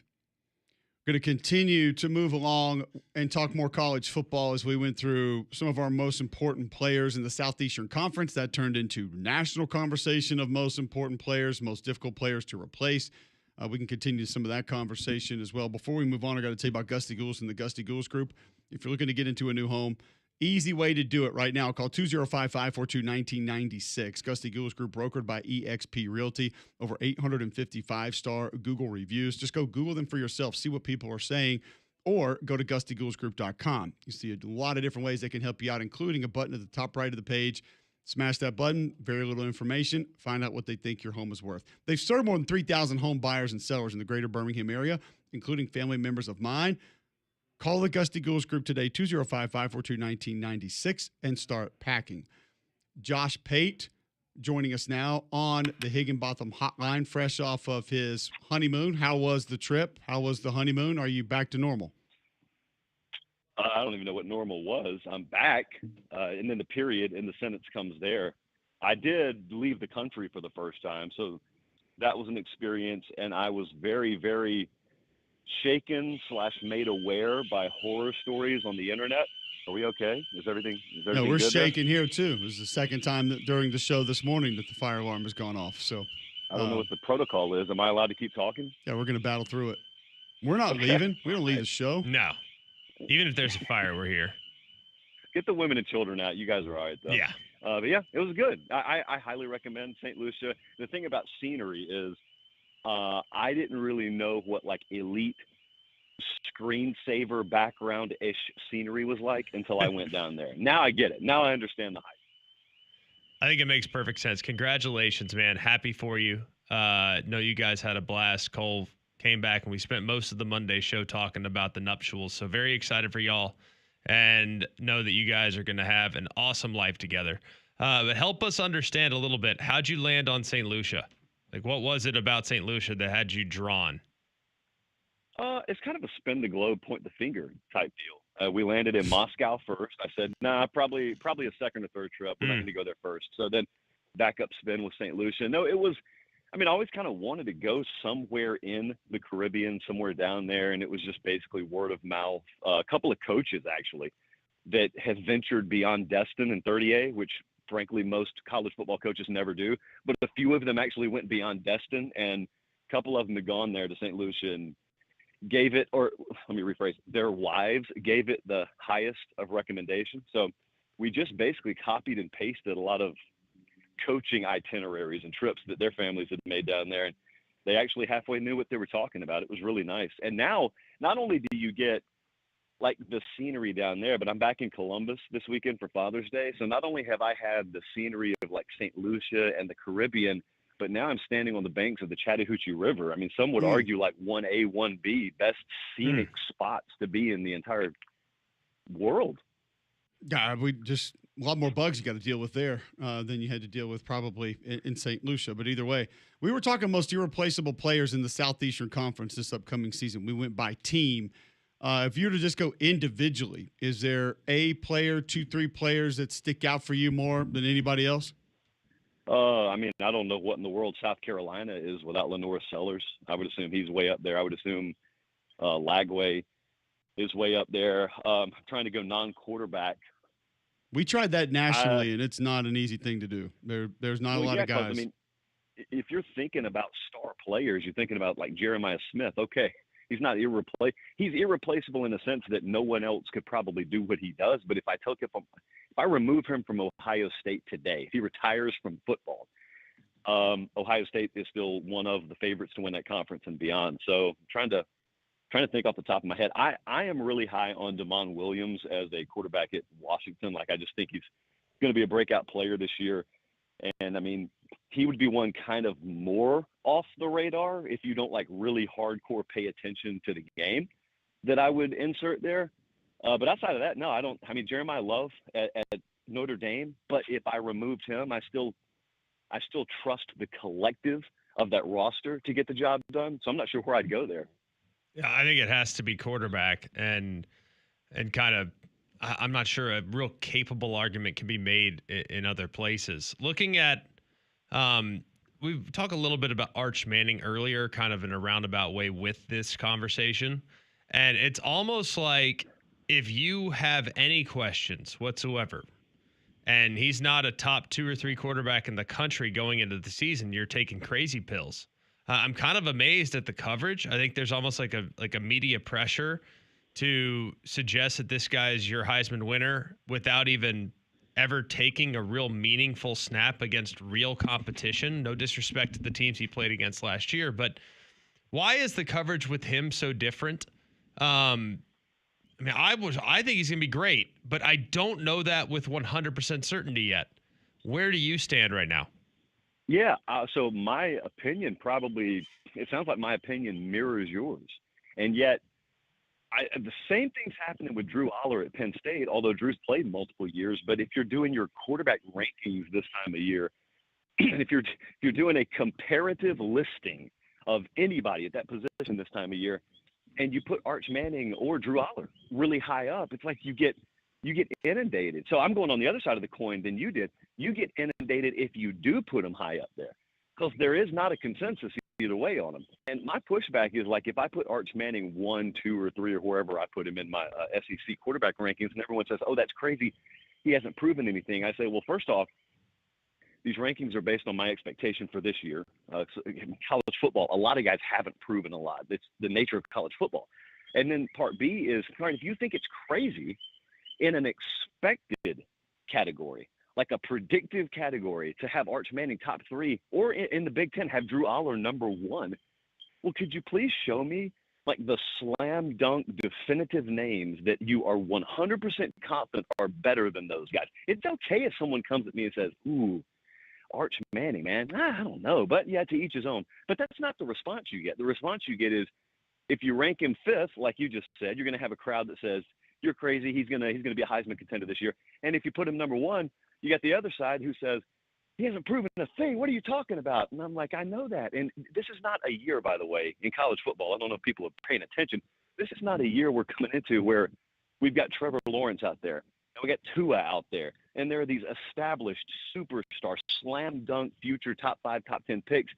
Yeah, then we could establish a hierarchy. We don't have that this year. Virtually every major program is breaking in a new guy, and every one of their fan bases thinks he's going to be great, and every one of the rival fan bases think he's going to be terrible. And then you're supposed to mix, like, Drew Aller and Garrett Nussmeier in there somewhere. I don't think there are many, like, egregiously crazy opinions either way on this right now. One thing we discussed earlier in the week and last week a little bit also were teams that we feel like are in the playoff. And every year, the 1,000-foot view, college football media just takes teams and throws them in there. Ohio State, Alabama, well, it's Georgia. They're going to replace it. They're there. I feel like Oregon has kind of moved into this neighborhood. And I'm not putting down what they have this year. I think Dan Lanning's great. But I do feel like there's a lot of people that are just like, oh, well, yeah, Oregon's in. They're in the playoff for sure. And have you dissected the roster? Have you looked at the guys that they lost? Now, if we're saying that just based on schedule, different conversation. But as far as quality of team, does Oregon deserve to be there? Maybe not just this year. I want to hear that part too. But does Dan Lanning have them as just a perennial contender? Because that's where they are. That's where their program is. Yeah, that stuff, you would think, if a lay person, someone who's ignorant to college football walked in, they would think that blind benefit of the doubt must come with results. And, yeah, you have to have won to a certain extent. I mean, they won the Big Ten last year. But what it really comes with in college football is talent acquisition. So if you're recruiting at a top 5 level, even if you haven't won a national title, people just blindly believe in you. The odds market blindly kind of bakes that equity into your preseason standing and ranking and whatnot. So with Oregon, if you're going by talent acquisition, I mean, you could talk about the tackles they lost, the quarterback situation, but then on the flip side, you can talk about Dante Moore. I mean, Dante Moore was so good in their bowl prep last year that 5-star kid they signed asked them to release him. And it wasn't because he got up to Eugene and didn't like the weather. It was because he got up there, saw Dante Moore in practice and said, yeah, I'm not beating him out, which is, you can think whatever you want to about that, about character, repetitive character, but that's what happened. But then on the other side, okay, but Dante Moore really hasn't proven it yet. But then we go back to the same thing we were just talking about. Like in college football, if you're relying on everything that you expect about a team to already be proven, I would argue, number one, there's not a whole lot of skill in that.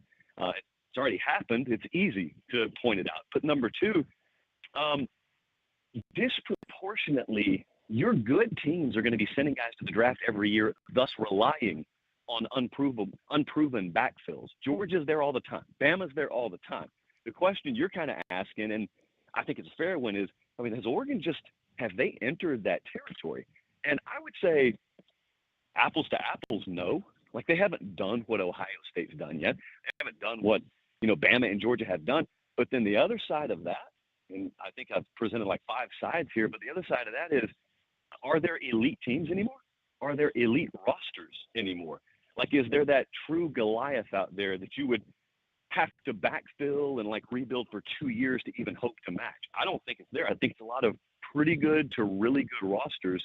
And if you've got one talent-wise, then you trust your coaching staff up there, and they got a pretty good one, especially on the offensive side of the ball to get the job done. So, I mean, I insert them there. It would be hypocritical for me to like agree with you and dunk all over Oregon, but then I say, yeah, I kind of low key think they're a top 4 team. Looking at Oregon, I like them a lot. How much of it has to do with some of the unknowns that we have in the Big Ten? Michigan came back to earth last year. I think they're going to be pretty good this year, but it's partly because can't imagine their offense being less consistent than they were a year ago. Ohio State has a ton of pieces to replace. You like what Penn State has back, but it's hard to trust them based on what they've done in the past. Your next best is Illinois, who quietly had a 10-3 record last year, but I'm not sure anyone's real sold on them being a championship contender. How much of Oregon's circumstance has to do with the league that they're in? I think you're describing really both leagues, both of the Big Two. I think if I'm looking at Oregon right now and I'm judging them against the vintage Ohio State teams, well, then I probably am not picking them to win the conference. But you're not competing against former versions of yourself, nor are you competing against former iterations of the conference you play in. You are competing against one thing and one thing only, and that is the lineup of teams in your league that year.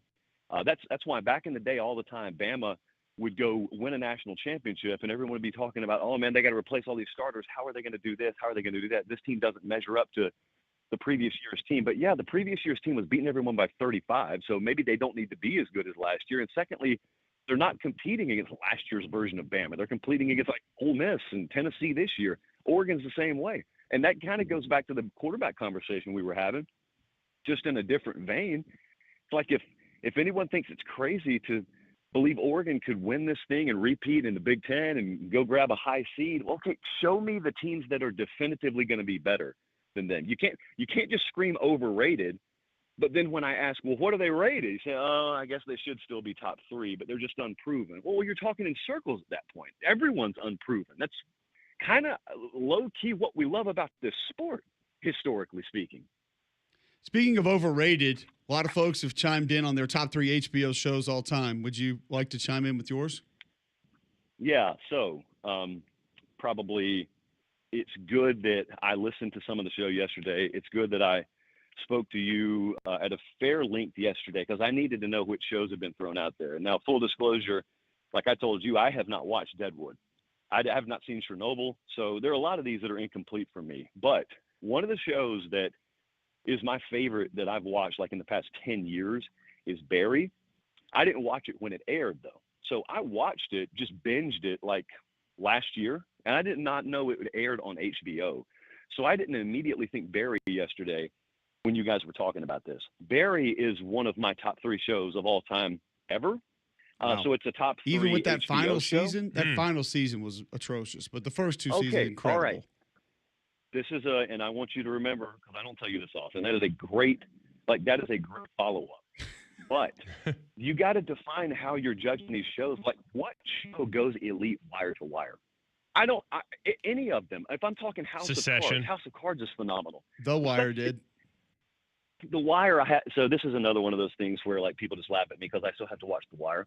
I did get Breaking Bad out of the way, but I haven't watched The Wire yet. But I judge these shows if they had a 2-season run of excellence, True Detective not included because they get just exempted because number 1 was maybe the best. I'm not even going to say season 2 was good. Just 1 was that good. Yeah, but if you have a good 2-season run, like that's what I'm judging you on. And so, like Barry had a great 2-season run minimum. That's my minimum requirement. So I loved it. And then I told you yesterday, I knew I'd get laughed out of the building if I said it on air, but I'll say it anyway. The only HBO show that I have ever attended watch parties to view was not The Sopranos, although that's in my top 3. True Blood was the only thing that I have ever attended a watch party. Probably had something to do with the flight attendant I was dating at the time.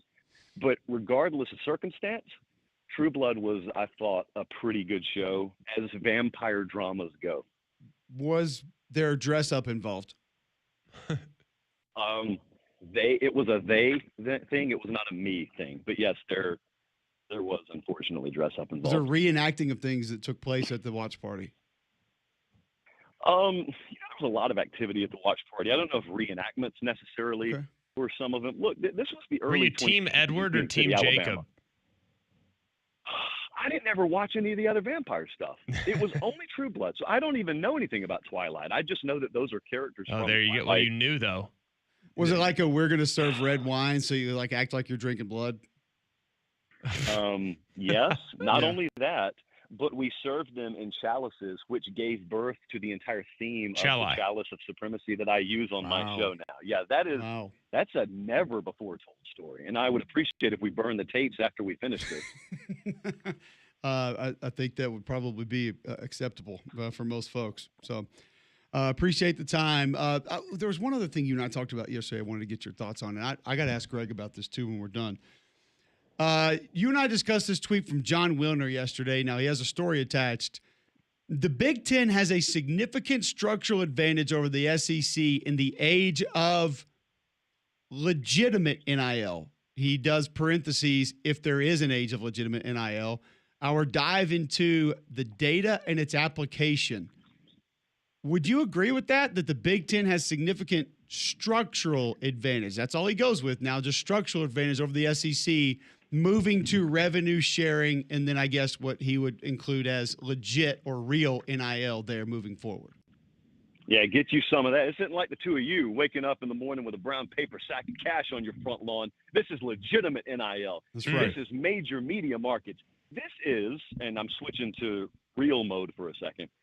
This is the 50,000 foot stuff that I think people say out loud a lot. I call it bumper sticker logic because it sounds good as long as you don't inspect it more thoroughly. When you inspect this stuff more thoroughly, it's just so semantics based. It's so abstract. Rubber never meets road on this stuff. You remember when Lincoln first went to USC and the bumper sticker take on it was, ooh, man, Lincoln Riley, explosive offense, major media market in the era of NIL. USC is going to be unstoppable. Nothing happened. Nothing happened. In fact, they started losing more games every year than they won when he first got there. So, like, case by case, Ohio State's going to win because they're Ohio State, not because they attach themselves to the Columbus media market and the medical school there in the era of NIL and the opportunities it gives them. It's because they develop guys, send them to the NFL, and they win all the time. That's why Alabama will win. That's why Ohio State will win. So this stuff sounds good. There's also a reason it's written in June because there's nothing else for some folks to talk about in June. Totally fair. Thank you, Josh. Appreciate the time. Glad you're back. Glad you made it. I love both of you. Goodbye. Thank you. Josh Pate joining us on the Higginbotham Hotline, talking some college football. I want to follow up with that sentiment, that thought, that article from John Wilner on the structure of Big Ten schools and that infrastructure in which they contain. Is it a massive advantage over the Southeastern Conference? Before we discuss that, Greg, discuss the cottages at Smith Lake. Well, it's a terrific opportunity for those that have been desiring an opportunity to live on the lake. It couldn't be a better situation for you because right now is your opportunity to become a homeowner on one of the most beautiful lakes here in the Southeast. That's Smith Lake. And the cottages at Smith Lake, they've secured 50 acres of beautiful woodlands.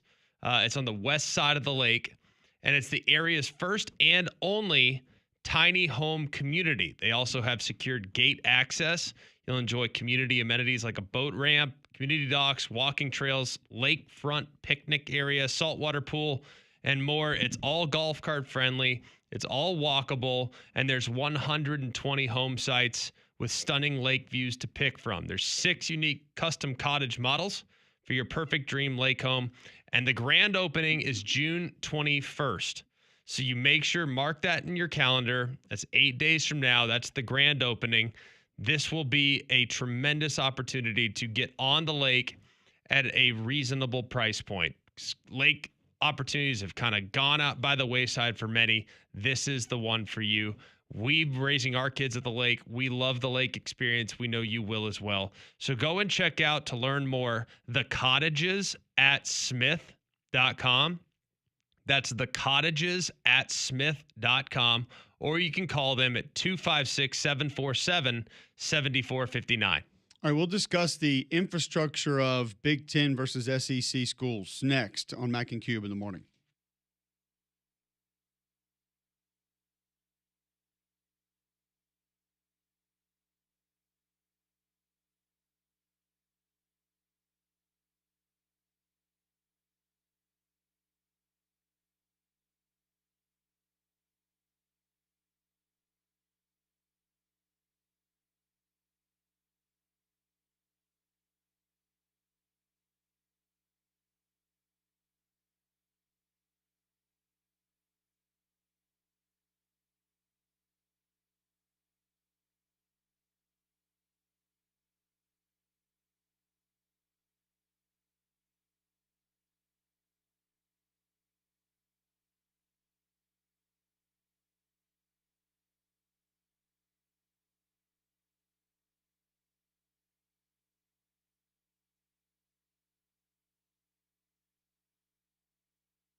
All right, welcome back in. McElroy and Cubelic in the morning, 9:24, right here on Jox 94.5. Jordan Teamo going to join us in 7-8 minutes, discuss UFL's championship game coming up Saturday night. He'll be the quarterback of the DC Defenders taking on the Michigan Panthers. That infrastructure we mentioned, though, with Josh, Greg, I imagine John Wilner going in directions such as Josh said, media markets, eyeballs. I would also imagine that a portion of that is living alumni in which they're going to be able to turn to. We know Michigan, Ohio State, Minnesota. Schools graduate a lot of people every year. There are a lot of folks out there with degrees from those schools. In their totality, probably a lot more than the SEC.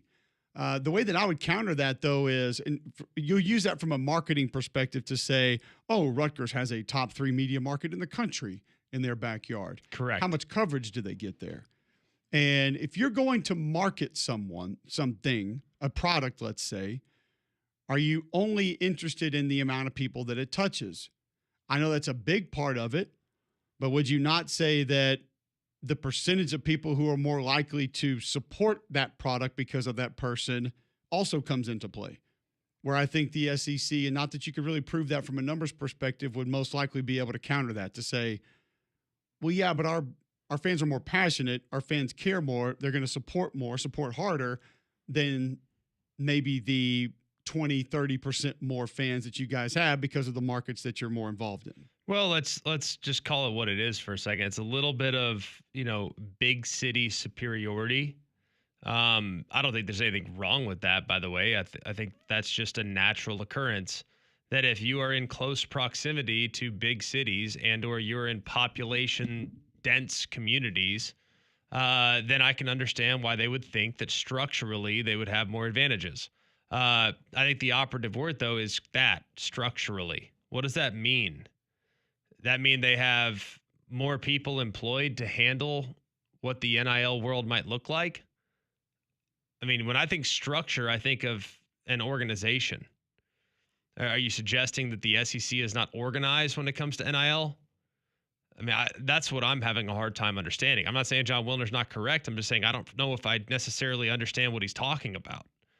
The other thing I would say is that, like you said, I've had this discussion a million times with a million people, and a lot of people very concerned about Texas and Texas A&M running away with the SEC because of how many resources that they have. I understand that thought process. They have tons of resources, and they have boosters that have 10,000 acre ranches, 20,000 acre ranches, 50,000 acre ranches. Yes, there are boosters with that type of resources. But here in Alabama, here in the South, we know a lot of people that have 500 acre ranches or farms or raw land or whatever it may be. There's a lot of people here with a lot of money. And while we might not have the guys worth $12 billion, we got a lot of people worth a couple $100 million. And that couple $100 million means an awful lot or the football program means an awful lot to those that might have a couple $100 million. So I think it just depends. I, for one, don't really understand structure. I think NIL is pretty much unstructured, but I think the SEC will always be well positioned. If it comes to being passionate, you can't put a price tag on that. Absolutely. All right, we'll have more of that conversation. Follow that up just a little bit further. I want to get to a break because when we come back, Jordan Teamo, quarterback of the DC Defenders in the UFL championship game this weekend, will join us on the Higginbotham Hotline next on Mac and Cube in the morning.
All right, let's take a look at an actual tackle football game coming up this weekend. The UFL Championship game going to be Saturday night, 7 o'clock ABC. DC Defenders, 6-4, taking on Michigan Panthers, 6-4. Their quarterback, Jordan Teamu, joining us now on the Higginbotham Hotline. And Jordan, you guys have been through a lot the last 2 years with injuries, replacements, but one thing that has stayed the same, you have primarily been the quarterback, and Coach Keiss has primarily been the OC. How has that helped you guys get to where you are? Just the familiarity, the ability to sort of build on the things that have been there, the foundation of that offense for quite some time. Yeah, just just that that comfortableness that you said, just being able to, play with freedom, I guess, with the 3 years with knowing the offense and having true off seasons and really getting to dissect the playbook and me and Coach Keiss has that good relationship where we can. He trusts me and I trust him, and he gives me the green light to do whatever I want on the offense. And, I don't take advantage of it, but at the same time, I'm glad he trusts me with that. So just having that experience, having the playbook and having guys that I can trust makes a huge difference going into this being my third season. I'm interested in how you guys held this together. You lose your head coach about 2 weeks before the season starts. You had a new offensive line coach coming in. Your defensive coordinator after the, I believe, third game leaves. Was there a time in the locker room you guys kind of looking around like, hey, somebody's got to step up here, keep this thing together? These are the reasons we can continue to be successful. I imagine it was easy to be distracted now when you look back on it at those times. Yeah, I mean, we all looked at each other and, this year, teammates looked at me more, and I'm not a very vocal guy, but this year I stepped into that role where I needed to be vocal. I needed to be that leader, and a lot of guys stepped into that role too. So I felt like if we wanted to succeed, it was going to be a player-led team, and Coach Shannon helped us kind of find our purpose in that, and just having him come in there made that transition so much easier. He understood the culture, he understood the guys, such a player's coach. So just having the players lead the locker room, lead other players, made a huge difference, and it motivated a lot of guys. And I felt like it meant a lot to them coming from the quarterback of the team, especially a guy who's been there for 3 years. So we knew adversity was going to come to us, and it was just how we reacted and how we performed, and that was the major difference into why we're a winning team, is because our players just, bought in since day one. You've been here before and been to the championship before. Now it's been a little bit, obviously. A couple years back, though, playing against Arlington in that championship game in the XFL prior to the merger. What do you think the guys that were still on the team, what do you think they've learned from that experience, and how can they hopefully finish the job this time? Yeah, there's a few guys that are still on the team from, that 2023 season. And we believe we just got to, don't take this game for granted. Don't take that team for granted.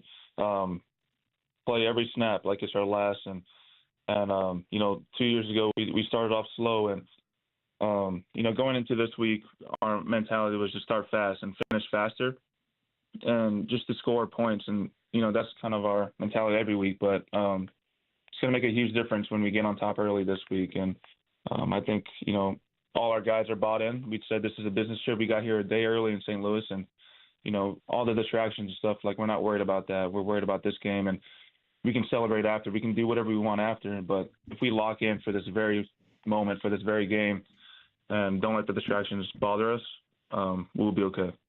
Where have you guys grown the most? You and Coach Frank Keiss, your relationship. It's he has the ability for folks that don't know to communicate with you up until the snap.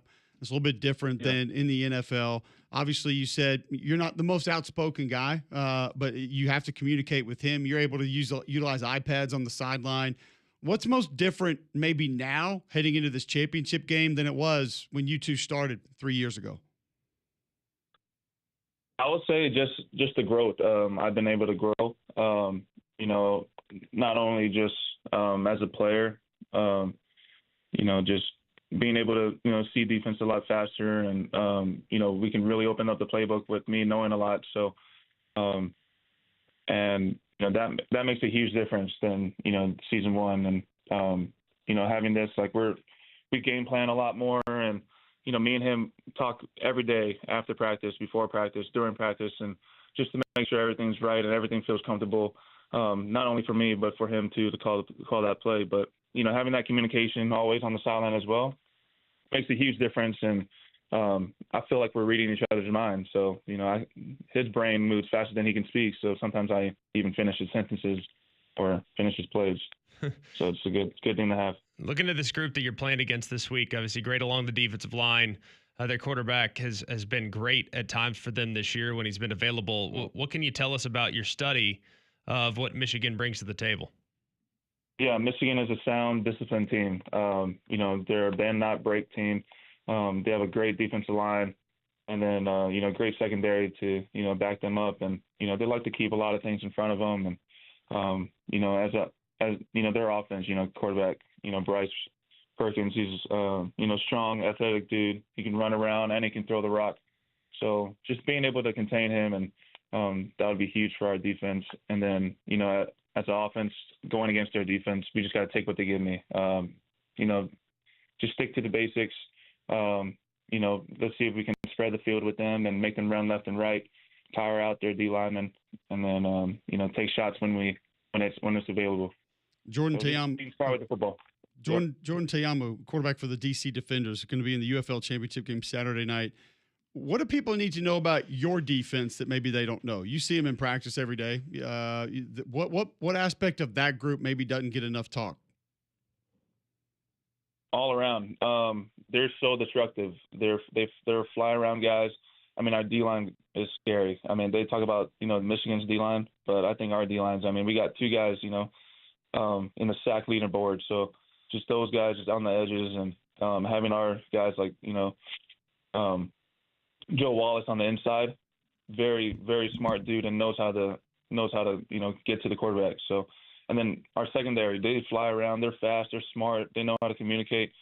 I just think they're very destructive, and very good defense to be a part of.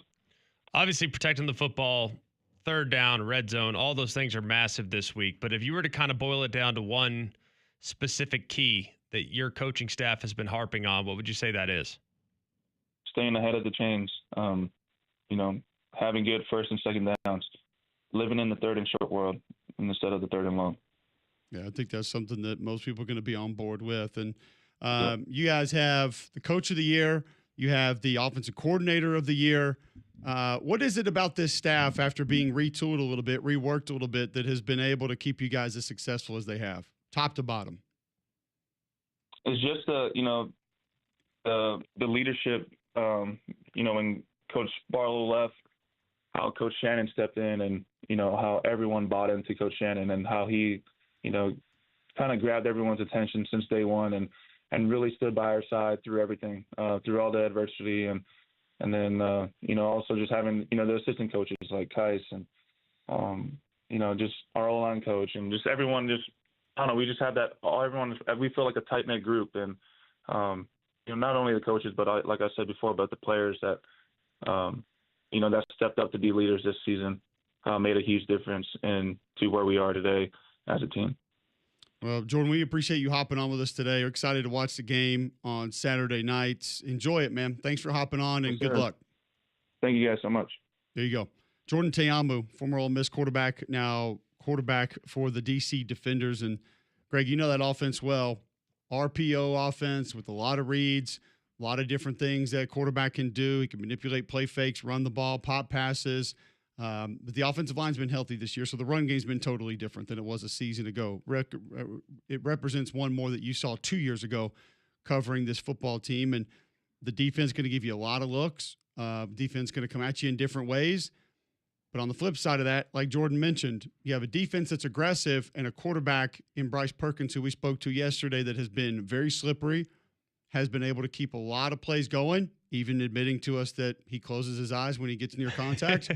I think those two decide this game, honestly. I mean, the quarterback that makes the fewest mistakes, and I'm not going to say hits the most down the field, but probably gives their playmakers more chances to make plays, that's going to be the team that ends up winning this game. Yeah, I think that, look, we did it a couple of years ago, the championship game, and it was all about mistakes. I mean, DC made mistakes.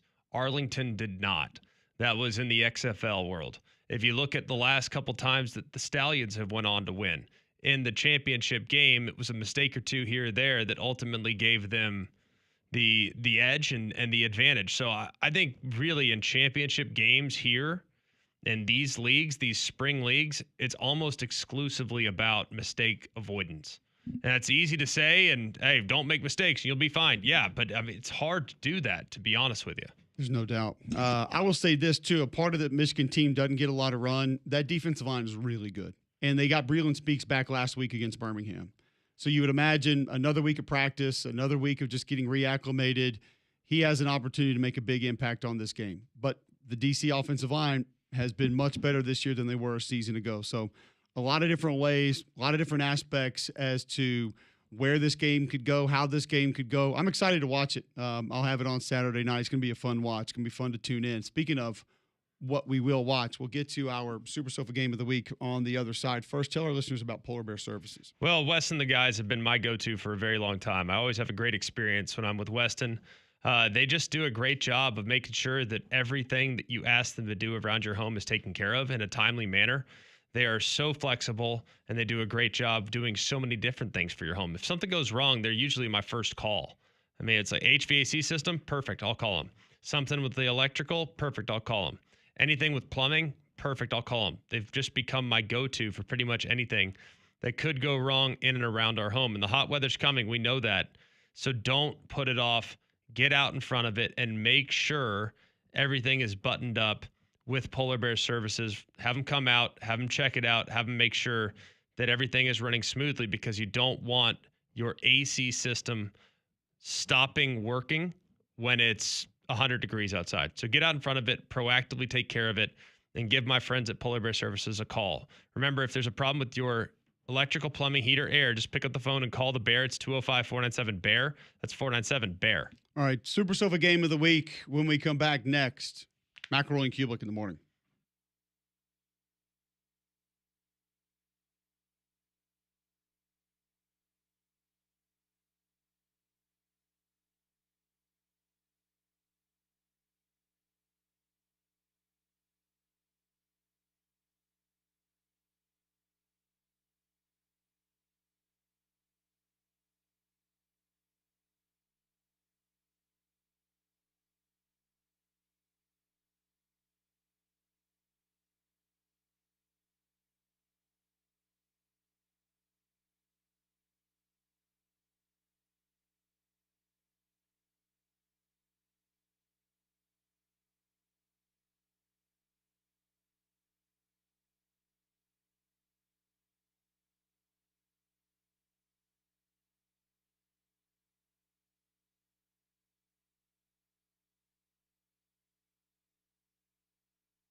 Welcome back in. McElroy and Cubelic in the morning, 9:47, Friday, June 13th. If you miss Mark Blackburn, Josh Pate, Jordan Teamu, talking college football, UFL, US Open, you can go check those out at the podcast, joxfm.com.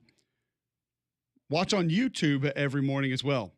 Apple Podcasts, Spotify, wherever you get yours, the show is available there. We'll move on to our Super Sofa Game of the Week in just a moment, Craig. But if you're moving out of your home, who should you call? It'd be Crocker Moving Services, a local company owned by an Iraq War veteran, Eric Crocker. Crocker believes in hiring movers you can trust to complete full background checks and run drug tests on every single employee. These are good guys. And you can trust them in your home. Whether you need your whole home packed up and moved, your company headquarters moved across the country, or you just want them to come rearrange your living room, these guys got you covered. They also do deliveries for furniture that you've purchased need to get to your home. So call or visit them online today for a free quote. The website's crockermovingservices.com. It's crockermovingservices.com. Support your veterans by choosing Crocker Moving Services for your next move. All right, so we bring it to you each and every week. You only have one game to watch over the weekend. Which one would it be? I'm not getting away from live tackle football. We've promoted it. We've talked about it today. We've had both quarterbacks of both teams on the last 2 days. Saturday, 7 p.m., ABC, live tackle football. The 6-4 DC Defenders taking on the 6-4 Michigan Panthers from the Something Dome in St. Louis. What's the name of it? What do we? The America's Dome? America's First Center Dome. Something like that. Right around there. It's the Dome in St. Louis. It'll be loud. It'll be raucous. Even without the Battlehawks playing there, it'll be a good environment. That would be my Super Sofa game of the week. Heading to Pittsburgh, Pennsylvania. It's the US Open golf tournament. The greatest golf tournament in all of the land. True meritocracy.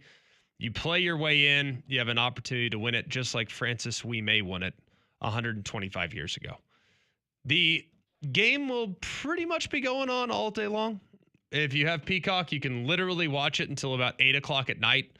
So I can't tell you a specific time to tune in, but if you are looking forward to watching major championship golf, highly recommend checking out what should be a tremendous test of golf coming from Oakmont Country Club in Oakmont/Pittsburgh, Pennsylvania.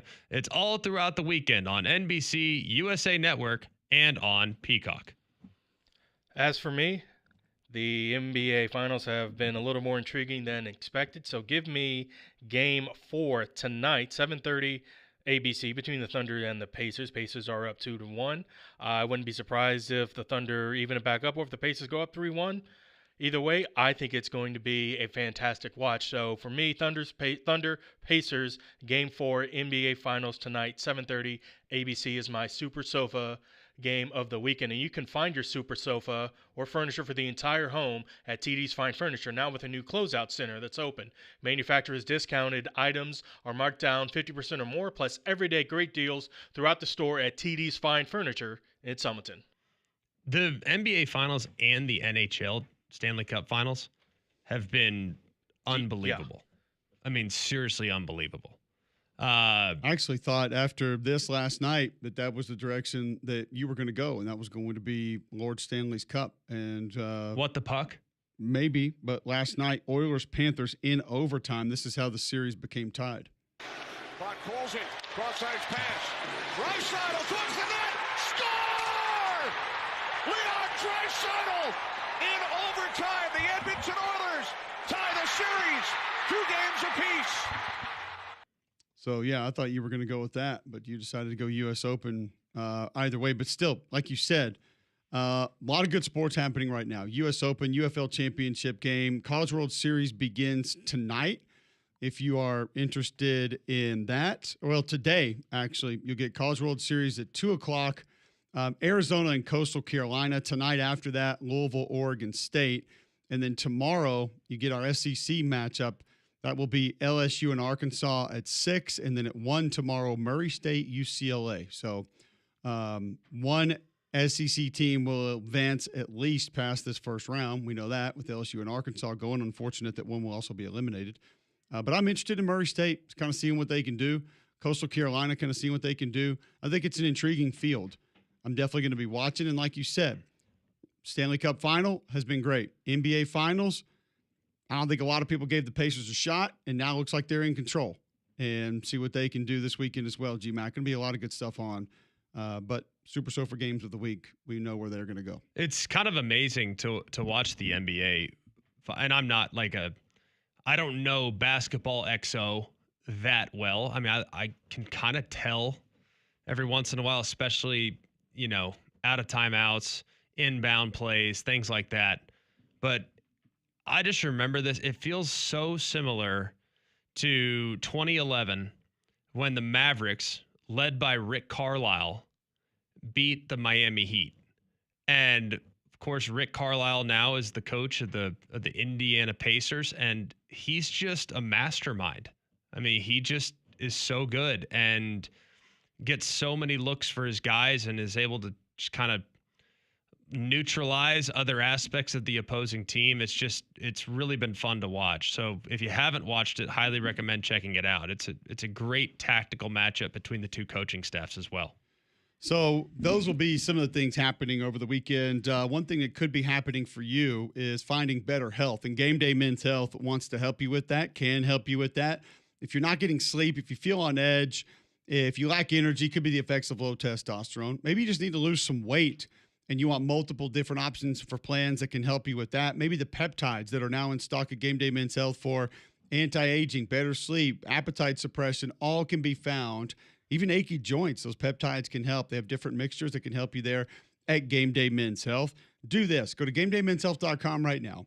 Find that energy again. Find better sleep. Find ways to just feel better at GameDayMen'sHealth.com, because you're going to schedule a free consultation. You get a free PSA test, free testosterone test, and you'll get an idea where your base health is, and they'll tell you the different options they have and how they can help you. Locker room environment, holistic approach to health and wellness, great people, minimal upfront costs from the programs they offer at Game Day Men's Health. Go to GameDayMen'sHealth.com right now and sign up for that free consultation. You got a wedding this weekend. Do have a wedding this weekend. My sister-in-law is getting married. Okay. So it's a big one. We're excited about it. Yeah. And we love, love, love her husband-to-be, Bama golfer. So we got action there. But we're very excited. It'll be a fun celebration. Going to be a big old wedding up there in Huntsville. I get to see a lot of people. So anyone that's listening to the show, come up. I'm sure we'll hear from a few this weekend that have listened to the show, and we'll take issue with your write-off of kickers in the first segment of the show. And happy to talk Mahjong. I don't appeal to all audiences. I don't know if it would be referenced as a write-off to kickers. It's just when you reference as most irreplaceable or most important or individual to be removed from roster that would lead to the most losses instead of wins, I don't believe a kicker is going to be at the top. I think that's perfectly fair. I just like to get you going in the first segment of the show on Fridays, get you all wound up, and then you're just straight to the finish line.